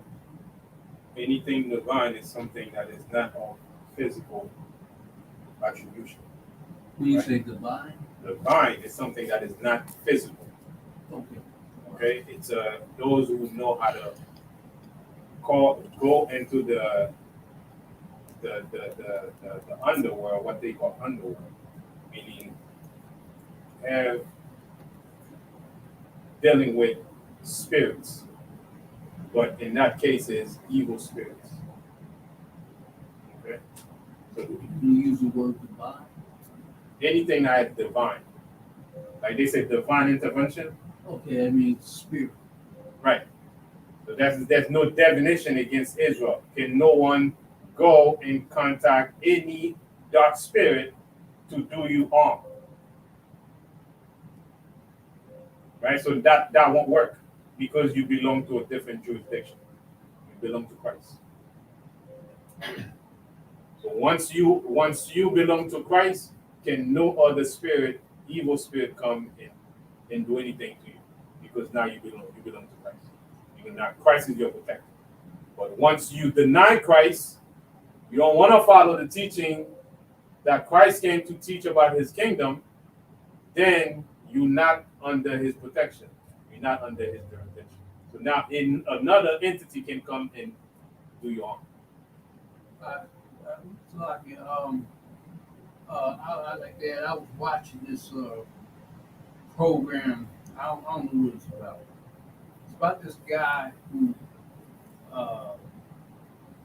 these preachers or ministers, and they wanted the person to denounce Jesus Christ, and they put guns up to their head, and they told them to denounce Jesus Christ. And one guy denounced Jesus Christ, and they grabbed him, took him up. So they took the other guy away after he denounced Jesus Christ, denounced the Lord, and they shot him to death. But the other brother refused not to denounce the Lord. They shot at him, and the bullets wouldn't penetrate. They kept shooting at him, but every time they shot at him, they couldn't kill him. And then he looked up. They looked at him, and they wanted to know his God that was protecting him from these bullets. They go, how is your Lord able to protect you? And they bowed down, they threw their guns down, and they bowed down to the ground and started raising their hands up to the Lord. And while the brother, I don't know, I guess he was some kind of Christianity kind of thing, because I don't think it really was. It was just giving a Modern example. yeah, it was giving a modern day approximation of what was going on there. But the brothers begin to accept Jesus Christ. They begin to howl out the name of the Lord after they threw the guns down because it wasn't working. Yeah.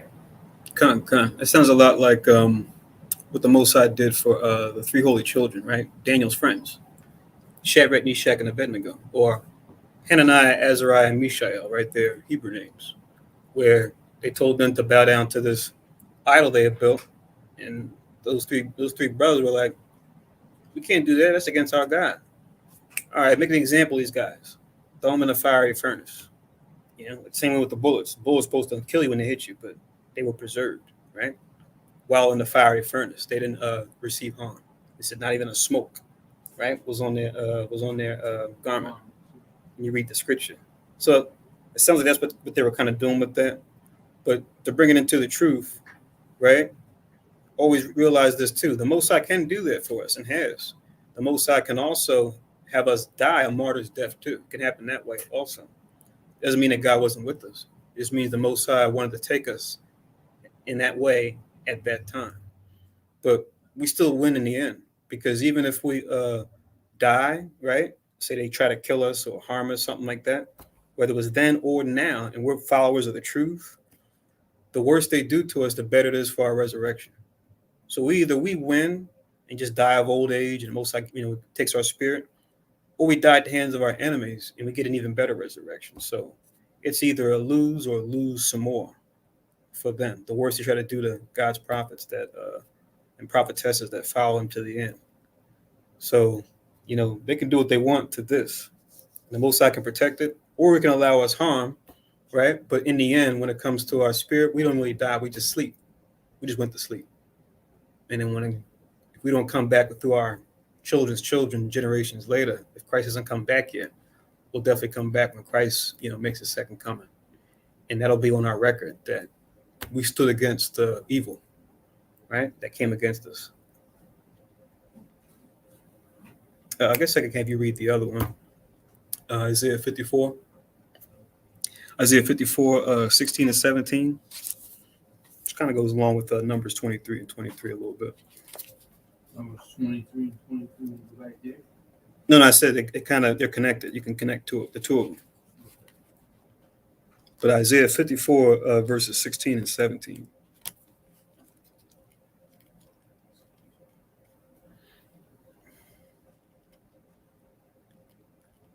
And the way that Kampakwa phrased that jurisdiction, right? We got carnal examples of that, right? Where you'll see like in certain movies when it comes to earthly governments, not so much heavenly governments like he's talking about, where they have like law enforcement show up on a certain scene of a crime or whatever. And then they'll say, hey, what are you doing here? Right? Or you clearly did something that was wrong, but then they show up and go, hey, you're under arrest. Or it could be feds, if FBI who's supposed to be above the police. Then you flash a badge, and your badge shows that you're like CIA or this whatever department it is that has like special security clearance or like a higher rank than them. They just got to step off. Like, oh man, can't touch him or her because they got this higher rank. So Esau tries to do what the Most High does perfectly in that same kind of format, where he'll have like different ranks in like any government, because they're all just depictions or counterfeits in the end of the government that we see on the third heaven.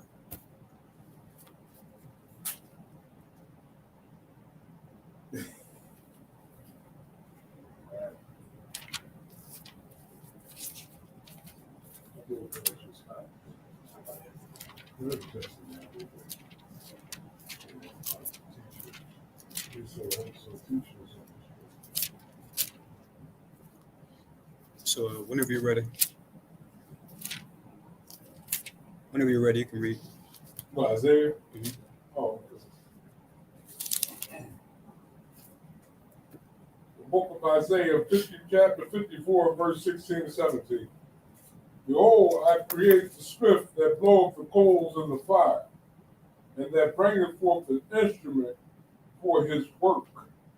And I have created the waster to destroy. Right. So this is the Most High. He's saying, I have created the smith, right? What's a smith?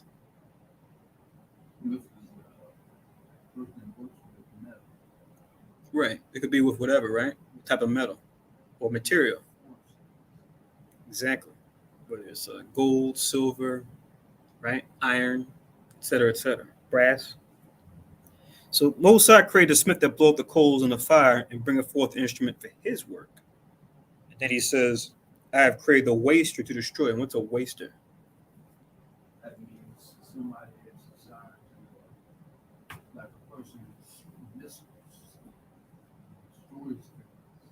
That's an example. It's pretty much anything that lays waste, right? It could be somebody. It could also be something that somebody made or somebody crafted, right? In today's time, you might not hear so much about smiths, as far as blacksmiths, goldsmiths, silversmiths. You might hear, more so about like engineers, right? Or, people working like different types of construction, right? Things like that. But all in all, it still serves the same purpose, still has the same essence, right? As far as the Most High making man and then putting the spirit in man to have ability to make things. And we were just talking about that when we read a couple Sabbaths back. I think we were in Judges.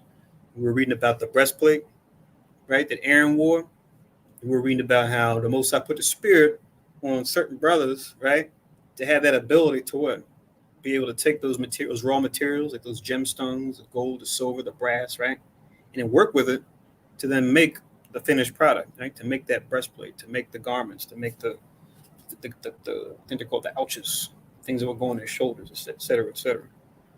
So Mosai can inspire men to have this ability to tap into those parts of their brain to have that ability to make certain things.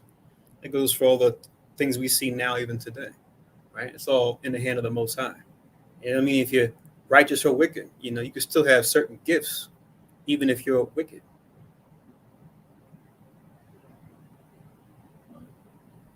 So he make the waster to destroy, like you said, missiles are examples of that, right? But then read on in verse 17, because remember, it's not just big things, it's small things too. To bring it back to, you know, what you guys were talking about earlier concerning the, you know, coronavirus, and, you know, what's going on with the vaccine, what's actually in it, et cetera, right? So from the germ warfare to, you know, nuclear warfare, right? From the microscopic to the, you know, large and in charge, right? All these things, the Most High created it. He's behind it. But check this out. This is part of our contract as Israel. The Most High made with us. Read verse 17. No weapon that is formed against thee shall prosper, and every tongue that shall rise against thee in judgment thou shalt condemn. This is the heritage of the servants of the Lord, and their righteousness is of me, saith the Lord. Right. So no weapon that's formed against thee, referring to us, the children of Israel, shall prosper. And every tongue that shall rise up against thee in judgment, thou shalt condemn. So any word that comes against us, whether it's verbal or even written, right, or both, to come against us, it says, you shall condemn. And this is our heritage. The servants of the Lord, who are God's servants. We are. How do we prove it?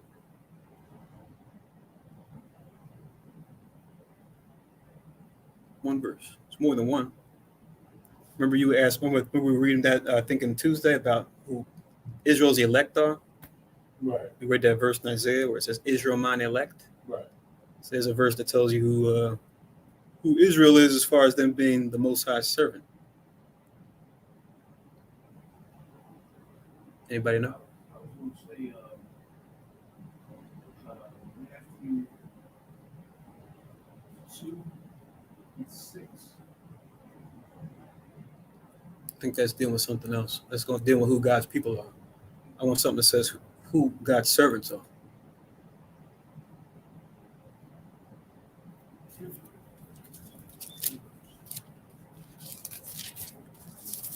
All right, so get this one. You can link it. And if you could read that too, Gabar Biblical Shah. Just get Isaiah 44 and verse 1.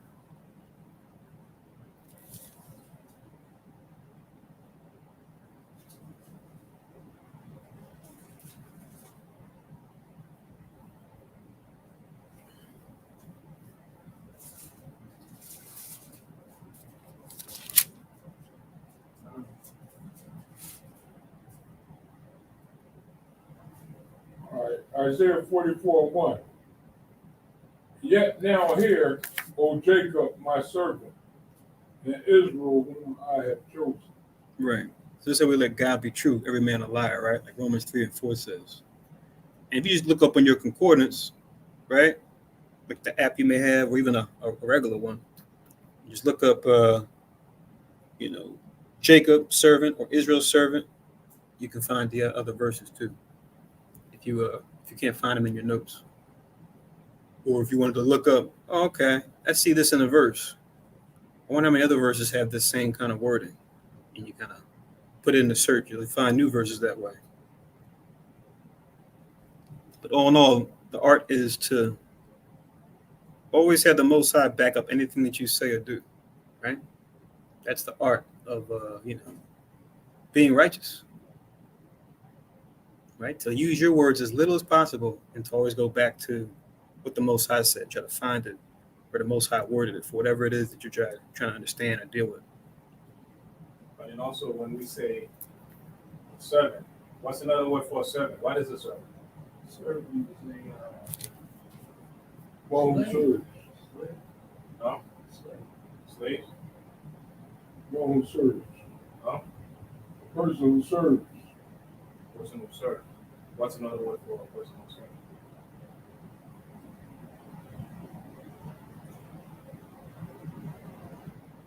Servant. A worker. Okay. A worker. A worker. Okay. And we are the Most High's workers. Right. Sometimes you see that word, servant, a lot of people misunderstood that word servant. Mhm. Even though it should be self-explanatory, right? When we say a servant of the Lord, you are a worker of the Lord that the Most High chose to work for. So now, what is the work the Most High chose you to work for them? Right? Let's go to 2 Timothy, right? 1 second. You got it. 2 Timothy chapter 2:15. He read the verse, so we're good. 2 Timothy 2. People like to say, I'm a servant of the Lord, but what does that mean? You're a servant of the Lord. You are a worker of the Most High. Working to do what? What are you doing? What is the Most High appointed you for? The Most High chosen you for what? The Most High just chose you just as a nation, but what did the Most High chose Israel for? To work. 2:15. Study to show thyself approved, a workman of the Lord, right? A workman that need not to be ashamed. Right? Study your job. Right? Study your job. You're a workman of the Lord. Come. Boom. You have to reevaluate the position that the Most High put you in. It's not just chose you just to be there and then you're happy. He chose us to do work. Yes, indeed.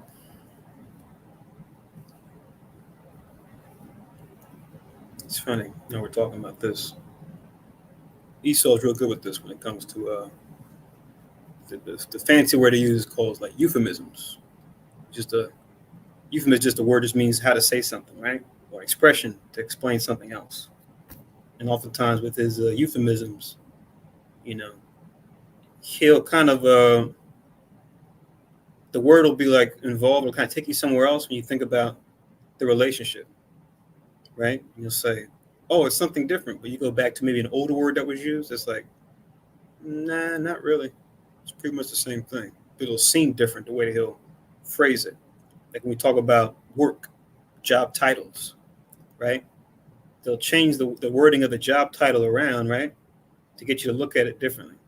When you look at the relationship and where it came from, it's like, no, it's really what it was already. Like the Edomite comedian, right? The George Carlin. I remember he had a funny, what do you call it? A funny routine he did about this. And he was comparing like how with every war that happened, right? It would change the term they used to talk about what a soldier went through in hardship, right? From shell shock to battle fatigue to there's another one in there. Where you become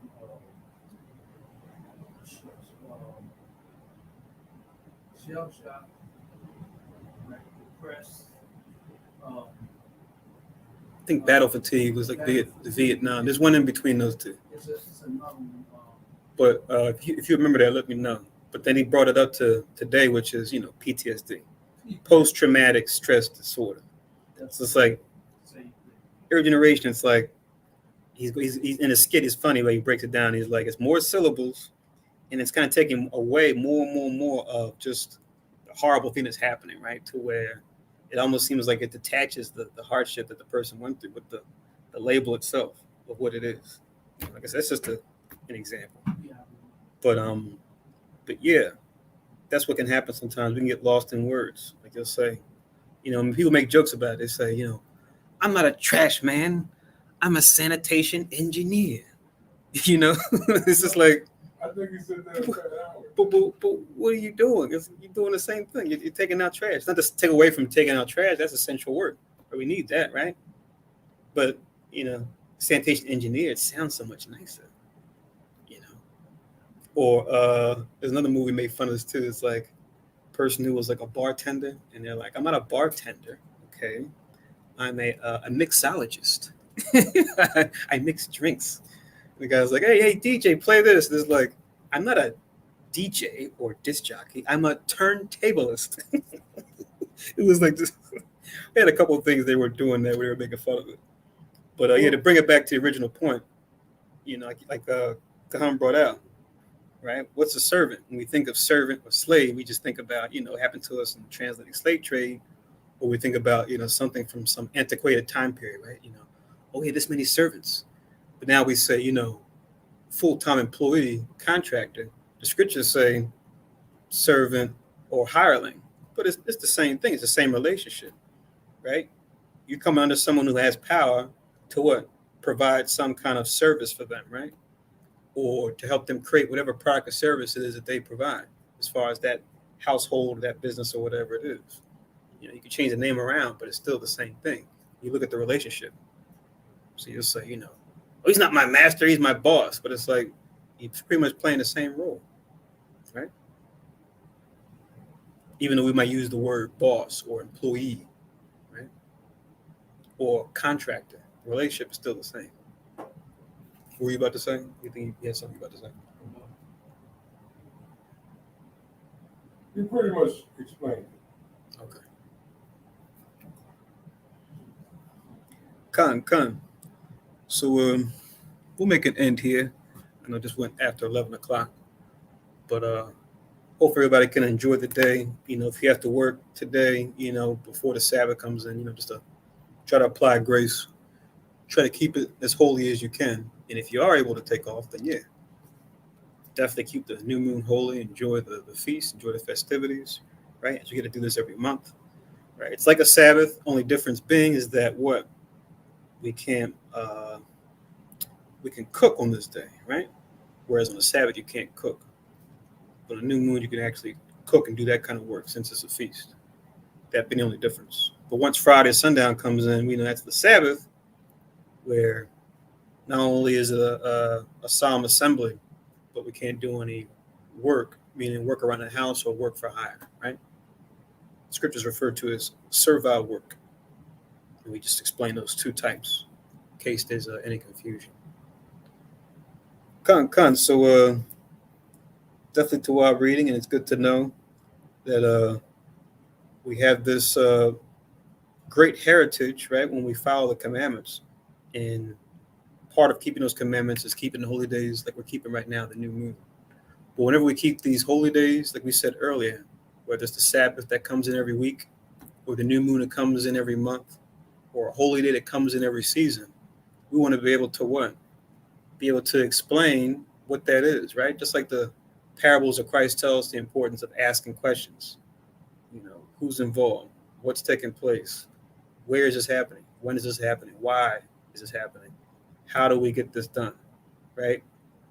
How many, how much? We want to do this or be able to do this when it comes to explaining what these things are about, understand what these things are about, right? We want to be able to answer these things ourselves, because we don't know when someone may come at us and say, hey, you keeping that new moon, huh? Yeah, I just saw something about the new moon. How's that work? And now you're on the spot, right? So when the time comes around, you should be able to what? Answer those questions when it comes to the new moon, when it comes to the Sabbath day, when it comes to the high holy days, when it comes to, I always like to begin, anytime I do a service, I always cover those three basic things. Who are we? Why are we in a lower state? What do we do to get out of it? I always like to cover those three basic things every time before I start a service, because those are essential. Anything you talk about with someone when you teach, whether it's one-on-ones or group setting or a camp, you at least want to leave them with that, right? Because they'll have questions. What's this all about? You got the Bible, you got the megaphone, you got those things, those funny things on your coat. Like, I don't know what those things are down there, but the funny outfits on, get the little belt, I don't know what that belt is. Looks like something, but what's this? You can tell them who we are. You can tell them why we're in a lower state as a people. You can tell them what we do or how we get out of it and why it even matters, right? You want to always be able to answer those essential questions for folks and be able to answer those first for yourself and then for others in case you yourself to ask. Goes right back to what you quoted in 2 Timothy, right? When you can do that, you'll be that workman that's not ashamed, right?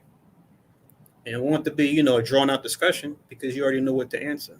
And you can be brief yet complete, but making sure you cover all those W's, right, and H's, or whatever language you speak, whatever those inquisitor words are, right? As long as you know you can answer those questions with confidence, you know exactly what it is that you're dealing with when it comes to the Most High's law or anything.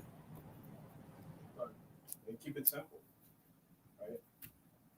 Sometimes I notice when we ask a simple question, people try to go deep, think it's like it's a trick or you're trying to get me.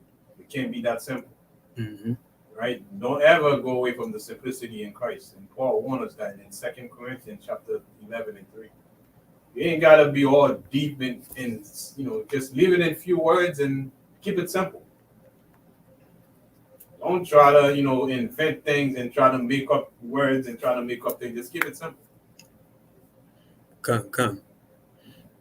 If you guys remember, that's part of our swordsman's code, right? That's one of the first principles. It says, hit the point first and elaborate second. So make sure you hit the point, and that they want to know more details around something, then you elaborate, and you go into more detail. The elder Zaquan, he's really good at that, where he gives you that head chopper, right? You ask him a question, he'll just tell you, boom, boom, boom, right? And then if the person still wants more detail or they may disagree, he can provide that detail too. But he makes sure to give you that direct to the point, here's what it is. Boom. Can you see it? Can you hear it? Can you understand it? Yes? No? Yes? All right. Let's move on to the next thing. Oh, you can't? All right. But then you understand. Let's give you another example. Let's give another parable, whatever you need to do. So, yeah. So 2 Corinthians chapter 11 and verse 3.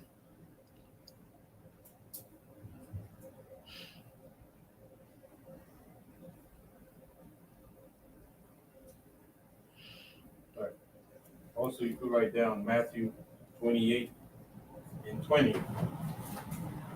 which is the job that the Most High give us as servant, as workmen. Is this part of the No, this is all tangible. This is things we're talking about when we read the scriptures about Sabbath.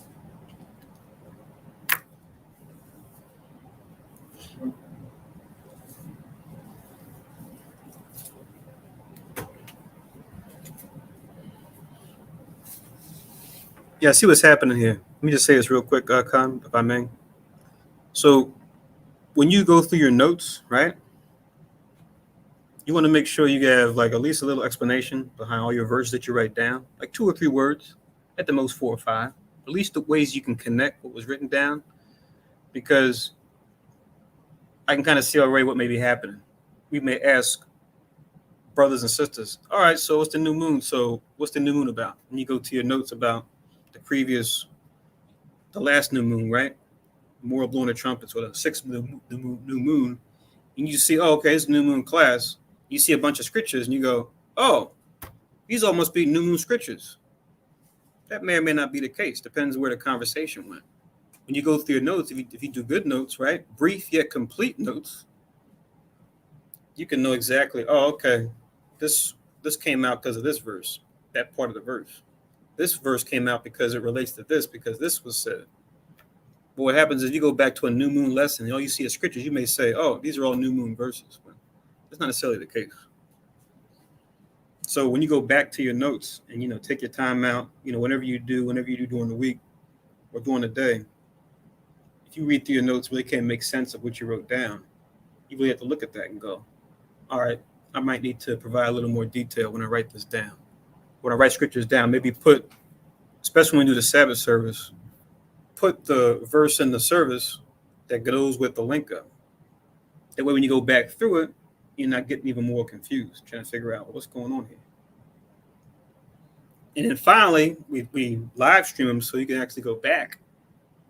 Not so much the classes, but at least the Sabbaths and the holy days.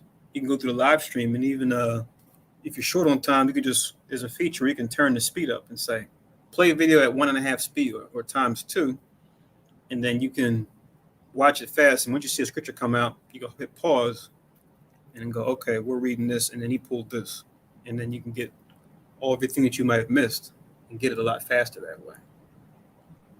So does that help some? Because I know when you were quoting that scripture in Psalms 95 earlier, it might have been a verse we read because of something else, or it might have been something you saw in your Bible as a link. You can't always trust those things. I had that scripture that you 6:23. I couldn't find. I had read it. I'm sure you do. So, like I said, when these days come back around, we want to be able to at least answer those questions and have at least 2 or 3 verses to deal with pretty much every question that you get, especially when it comes to the milk. Let me ask a question. Now, when you talk about the blue moon, the best description of it is the phases of the moon, right? The how it goes from quarter moon, half moon, into no moon at all. I mean, what you said was on point. It just wasn't complete. That's all. You answered a good part of it, which was the what it is, and how we're supposed to come before the Most High and do it. But you just need to also be able to describe, who's supposed to do it, where do we do it, when do we do it. Just provide those things too. Where do we do it? Or the place where the Most High chooses, right? Wherever the Most High appoints. So before we would do it in Israel, but then when it came to all holy days, we would keep them wherever places we've been scattered at. That's why we always read was it 1 Kings 8, 46 down to about 49, where Solomon talks about that. If they seek to follow you, Lord, in the land wherever they've been carried captive, you hear their case and maintain their cause. I'm kind of paraphrasing, but you go in your notes, you'll find that verse in there too. We pull that a lot. But Solomon talks about that as far as the land of our captivity. Anywhere we come together, we set up to be like a place where there be our school, it could be in our home, it could be in a hotel we may rent out, right? We could own a hotel, right? And then have the downstairs be used for that, right? So that's where that comes in, as far as the where. And then the when, that's definitely important, because just like in the world we knew when to keep the pagan holidays, we want to know when to keep the Most High's holy days. And the new moon's important because it's one of the things you use to show each time we go into a new month, how we know, the new moon is coming as far as the phases.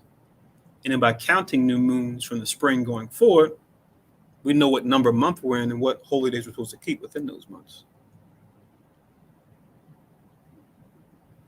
So all that's connected to those W's. How do we know when it is? By counting. But you start off from the beginning of the year, Which is in the spring. In the crops. When the crops first start appearing, that's the first one. Right. Because it tells you in Exodus 9:31 that the barley was in the ear when the flax is bold. So we know when they were in the barley season when the 10 plagues were happening, when they kept the Passover. So we know in the barley harvest, that's when we're in the springtime, that's when we begin our months. And it tells you that in the beginning of Exodus 12 as well. So this will be Exodus 13, 9 and 31. I think it's 9 and 31 and 32. Yeah. And in Exodus 13 and 1 tells you this shall be the beginning of months during the time of the right. Right, which will tell you, tells you this is the beginning of months in this month Abib, which comes from the Hebrew, which means in the ear. Yes, Is the beginning right, of the month. right. And it was when we kept the Feast of Unleavened Bread / Passover. So that's when we began counting.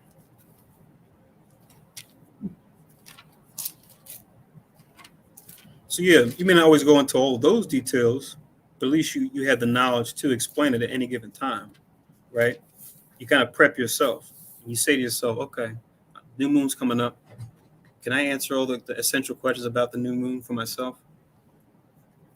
And can I tell somebody, a family member, a friend, an associate? Am I knowledgeable? Can I demonstrate this, right? See, you want to rehearse. Like we talk about rehearsing the righteous acts. You want to be able to rehearse, to be able to explain these things like I'm doing with you right now. And once you do that, like Khan said, you keep it simple, but at the same time, you're complete. You covered all your bases. And then the added detail only comes if it's needed. But usually you don't have to go deeper. All you have to do is just say those basic things. Who's supposed to keep it? What do we actually do? Where do we do it? When do we do it? Why do we do it? As long as you can cover those basic things, you understand what it is. And you don't lose the person, you know? They're not like, oh, wow, okay, man, it sounds like a lot. It's just like, not really. It's just something you got to get used to. If anything, what you've been doing is a lot to that. That you come to know, you know, but you don't complain about that being too deep.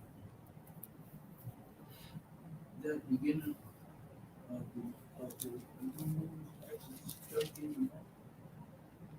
Right, the beginning of the year, right.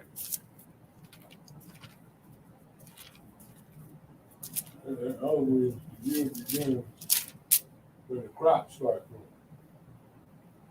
As soon as you start seeing the crops producing something, that's how you know that the year is beginning. You see, that's the first one. And then Exodus Salah, 13, 1-4, that goes into what the name of the month is, but Exodus 12, 1-2 is where it tells you it's the beginning of months.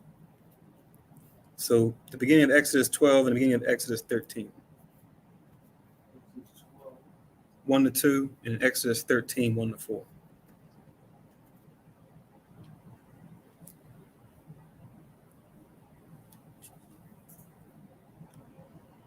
Now, 12 is what? One more time. 1 and 2. That is the beginning of the. So read it. The Lord spake unto Moses and Aaron in the land of Egypt, saying, This is the month shall be unto the beginning of the months. It shall be the first month of the year. That's it. It's the first month of the year. But before that, it tells you that the barley is wrong. You read a couple of words before that. Yeah, that's Exodus 9. That goes back. Exodus 9, 31 and 32. You can read that, Gabar, since we're talking about it. It's the first one of the beginning of the year. Mm-hmm. Now, would you say 13 was? What's it actually called? It calls it it refers to the name of the month being Abib, which means in the ear.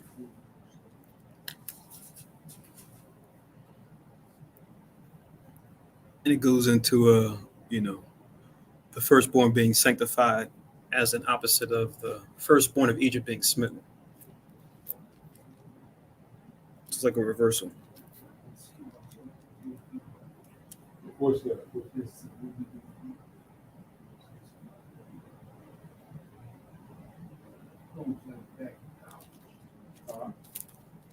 You know why? What he said was, it's hard to keep up with this. Like it's like going back to college. You know why it's hard to keep up with? Because you haven't been doing it. So every year we go through Thanksgiving, we go through Christmas, we go through Easter, and there's all little details that go into that. And we can Because since we were little, our parents were going, "This is what we're doing. This is." When you might have asked, "Well, why do we do this?" Just shut up, boy. It's what our parents did. Sometimes that's all you get. But you'll see the traditions. You'll just watch those. In the Catholic Church, you'll see, they got the ash on their forehead. So as a kid, you see that. Oh, okay. Every Wednesday before, Easter, they do this thing where they put ash on their forehead. We have this thing called Palm Sunday before, we celebrate Easter the week before. Okay. So you see that all the time. So if you're not seeing this, you have to read it and do it yourself. You're going to bump into things, because it's like a rehearsal. And you have to be the one to do it so that you can get into the mode of it, so that you can show those that don't know, your family, your friends, associates, what it's about. Right, that's why Musa said, "Thou even thyself shalt discontinue that I gave you." Boom, you got it. So now you know what we're having right now? We're having a cultural clash. What the Musa gave us versus what society gave us.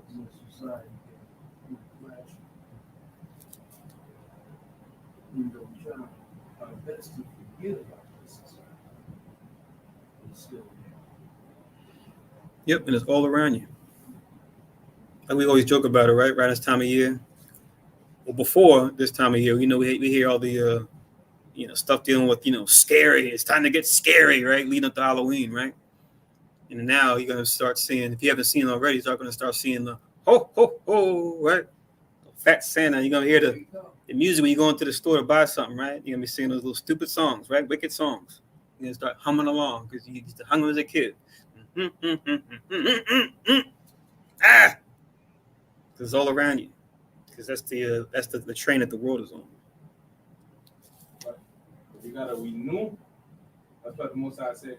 That was the problem Yahushua at first when he came. That's why his first word was repent, for the kingdom of heaven is at hand. Meaning change your belief system, change the way you've been thinking. Now you got to go back to how you were supposed to be. But now that with that cultural clash, they're teaching you something different. And now this thing seems like foreign. It's hard to grasp the concept and the precept that you're learning here, because now we left it for so long. It seems hard to get to. What did we say? What did we read earlier? We read about the mark on your forehead, the mark on your hand, right? We're telling our kids about keeping the Passover year after year, right? It should be as frontlets between thy eyes and as a sign upon thine hand, meaning how you think and what you do, right? There's a reason why he says that. Because like you referenced earlier, if you forget, how can it be between your eyes? How can it be in your hand? Because if you forget, you definitely aren't going to do it. So if it's constantly in your mind, it's constantly in what you do, then it becomes a part of you now. Now it becomes second nature. Now we're pretty much are doing what's going to be done for us perfectly when Christ comes back, which is the law written in our inward parts, to where we'll just know it, right? And that's the second covenant. Exactly. But Gabar, you're going to read Exodus 9, right? Exodus 9. 31 and 32. He said 31 and 32.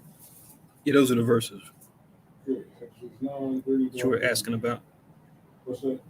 That you were asking about as far as the Yeah, the flax and the barley. Yeah. It says the flax and the barley was spitting, for the barley was in the ear and the flax was bold. But the wheat and the rye were not spitting, for they were not growing up. right. Now, where is the connection where it says the flax and the barley was the beginning of that year? Because in the time that we're in, this is when Egypt's get hit up with the plagues. So these things are all happening back to back, leading up to Exodus 12. And then, okay, we read the rest of it. He said that was around the same thing. Because he was still bringing praise on. He hadn't let the children of Israel go yet. Right. Well, Right. Exactly. it was all in the same area. All around Same the time. Right. So So at the end, can we say at the end of the flax and barley season was the beginning of the first month? With linen. What would you make linen out of? Remember the elder sent he shared that video with that guy talking about the healing properties of linen. I thought it was interesting. But yeah, linen clothes is you take barley and it turn it into a fabric. Barley though? I thought barley was something you ate. I'm sorry, flax. I mean, Right. we eat what we wear sometimes. It comes out the earth. You grow it. We ain't eating cotton. I said sometimes. We eat cotton. In the case of cotton, obviously not. Well, what else? You can extract oil from barley. You can extract oil from flax, from Okay. flax seed. Okay. Okay. Different things have different properties. Yeah. But once again, it's another conversation because growing up, when we knew who we were, this was the norm. You know, even on the time of Egypt in our captivity, we had more knowledge of things of the earth. Whereas now everything is like got to go to school and get a certification in this particular thing, and But as far as general knowledge, it's just kind of like you just don't grow up with it or having it. All right. So that was so we covered all those bases on those questions. We're good. So just like I said, if you have those questions again, when you review it, when the new moon comes back around, ask yourself, do I know what this is about? Can I explain this? Could I sit down with people and tell them, here's what the new moon's about. Here's what the Feast of Tabernacles is about. Every time that they come around, be ready to explain them. Answer all those essential questions about them.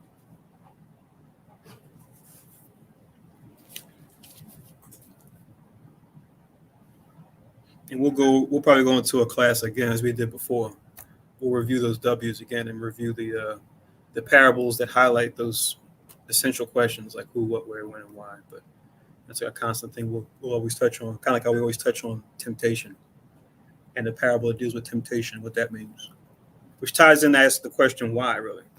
When you ask why, when it comes to people, that's where the parable of the sower and the seed comes in, right? As a parable that you can use to answer questions. All right. So Exodus 12, 1 and 2, Exodus 13, 1 to 4, Exodus 9, 31 to 32. And then also we referenced Jeremiah 17 and 4.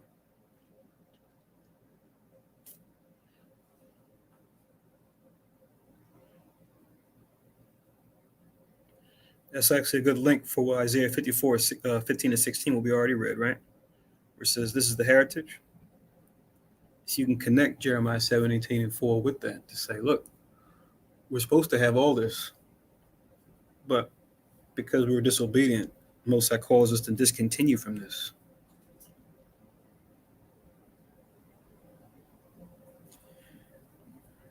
All right, so any other questions, comments, verses? Okay, so with that, we'll say Ashar Chadash, Thawada to Yahweh, Yahweh Shah, Ruach HaKodash, or the Most High Christ and Holy Spirit, because without them this wouldn't be possible. Ashar Chadash to all the other branches of Christ that are out there keeping the new moon tonight. May they enjoy this day as well in the spirit of Hamashiach. And with that, we'll do the closing prayers, and we'll look forward to talking to everybody on the Friday class that's tomorrow evening.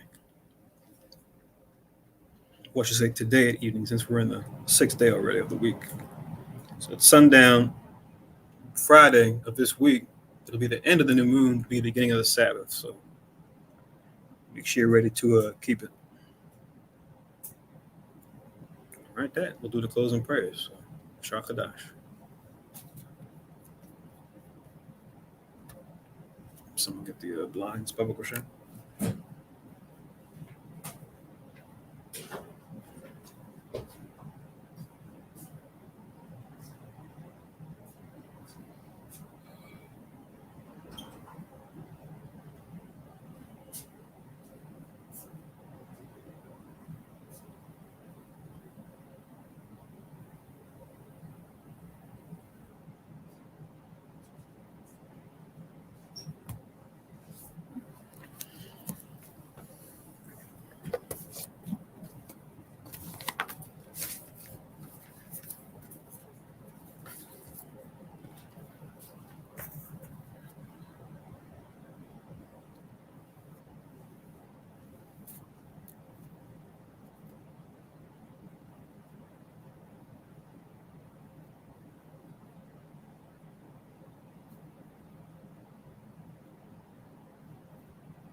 Barakateh Yahweh by Shemi Awashai, Asheranth, and now Parya Gapan Thwada Aman. La Yahweh by Shemi Awashai, Af, Yasher Allah.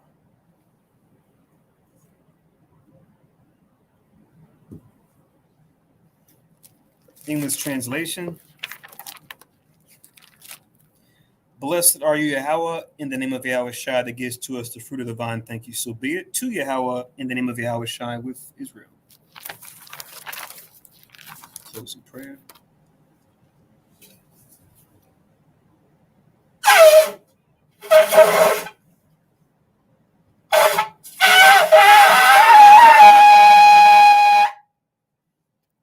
Magwa, Panwai Rashlam, stand and face Jerusalem.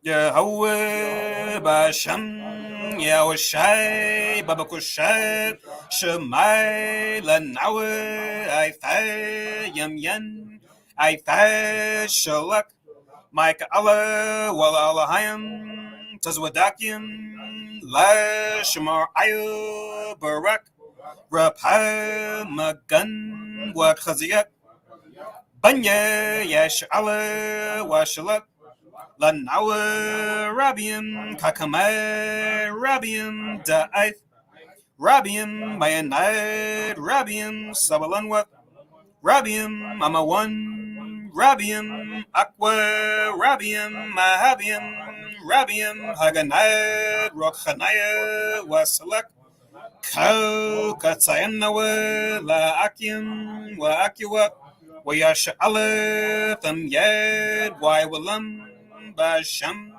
Yehoshua the water Aman.